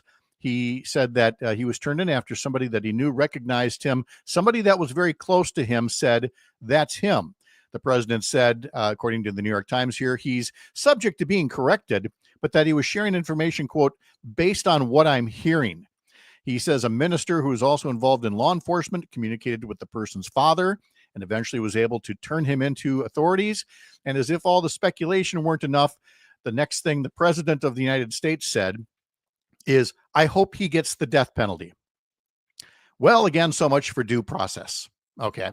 Look, if you're talking just, overarchingly symbolically about whoever the murderer turns out to be, well, that's one thing, but I think we can agree that's not what Donald Trump was talking about, but just this person who they're about to announce as having been arrested. And there is a name and an age of age 22 that is out there. But again, federal authorities have said they're still in the process of pursuing leads and executing search warrants. And so there will be this news conference, but I can't say with any certainty how much certainty that they're going to have as well. So we will continue to monitor it here. And at the very least, Civic Media will record it and bring it to you as part of Matt Nair on Air, and then try to give some context to what's happening. Because again, this is a very fast moving story, and we're trying to keep speculation to a minimum, just passing along things as we hear them from figures of authority. Knowing full well that those figures of authority may not necessarily have all the information either. It's a theme that we just keep coming back to on this program, is that it's important to get the facts right rather than trying to scoop everybody else, and to provide the proper perspective when we're giving it. I hope that we're able to do that for you. So let me close here with an article in the Isthmus newspaper out of Madison. And if you go to isthmus.com and head to the opinion section, I was very happy to see the name of Mary Bergen in there. Mary Bergen, Bergin. She is a very experienced freelance travel writer and was one of our freelance writers for the first couple of years here at Up North News, writing all manner of stories about places in Wisconsin. But she is very much a world traveler. And as a world traveler, she has taken the pulse of communities around the globe over these past 7-8 months, and has an opinion column in there that leads like this: I am eager to offer apologies this year and already issued dozens while exploring Mexico, reconnecting with Canadian colleagues in Charleston, and attending international travel events in Chicago. I'm sorry for our government's attitude toward yours. I'm sorry for the stress you may feel when traveling here. I'm sorry if you haven't felt welcome. So many of us are glad you chose to visit. We aren't all like that. She says the replies she gets are a mix of chuckles and thanks and reassurance and suspicious looks and confidential tales of life's new complications. Before I read more of it, it occurred to me I did not start the segment by saying that one last time, if you haven't texted us the key word yet for our text to win contest for 4 Brewers tickets, it's catch, CATCH, and you got just over 2 minutes to send that back our way. Catch is the keyword. There will be more keywords throughout the day to potentially win Brewers tickets to see a game next Thursday against the Angels of Anaheim, Los Angeles County, something like that. Back to Mary Bergen, travel writer, talking about how the world of travel, she writes, has been so muddled this summer. So many are not quite sure where to go or what to expect. That includes frequent flyers who appreciate cultural differences and know how the amplified antics of politicians diminishes the quiet goodwill of average people worldwide. We travel writers, she says, debate whether to delete our social media content before approaching customs, or whether it's best to write about countries other than the US this year.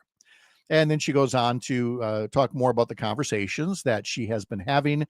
And it is clear that, and it's been clear from my travels as well, that most people around the world understand the difference between the American people and government and politicians and even pop culture. That American people, by and large, the ones who are traveling overseas, are ones who are, want to get a worldview that is much more well-rounded, because that is the antidote to things like xenophobia and jingoism and all the other quote unquote ugly American traits that we see out there. Okay. For years and years, it doesn't matter who's in power. People around the world have appreciated the American people and welcome them to their countries, especially when they're spending their tourism dollars here. Unfortunately, you do sense a bit of a shift because, again, it took 70 million of those Americans to put Donald Trump back in office. And there's a little more hesitancy. Well, a lot more hesitancy. Foreign travel to the U.S. is plummeting. And again, it's one of the many ways that the election result from last November is costing our economy in terms of visitors, in terms of goodwill, in terms of trust. I will say, however, from my own travels earlier this year, the one thing they do know is that when Americans are traveling abroad, by and large, the ones who are traveling are not folks who are going to be spewing some of the ugliest lines of American politics these days, because the ones who are spewing some of the ugliest lines in America these days, the last thing they want to do is travel and see the rest of those people around the world. So hopefully a lot more Americans will have an expanded worldview and use up that passport. I hope you have a great weekend. Thanks so much for tuning in. We will do this again bright and early Monday morning, 6 a.m. here up north. In the meantime, head over to upnorthnewswi.com, sign up for a newsletter, and head to Spotify and listen to us as a podcast. Matt and Air on Air is next.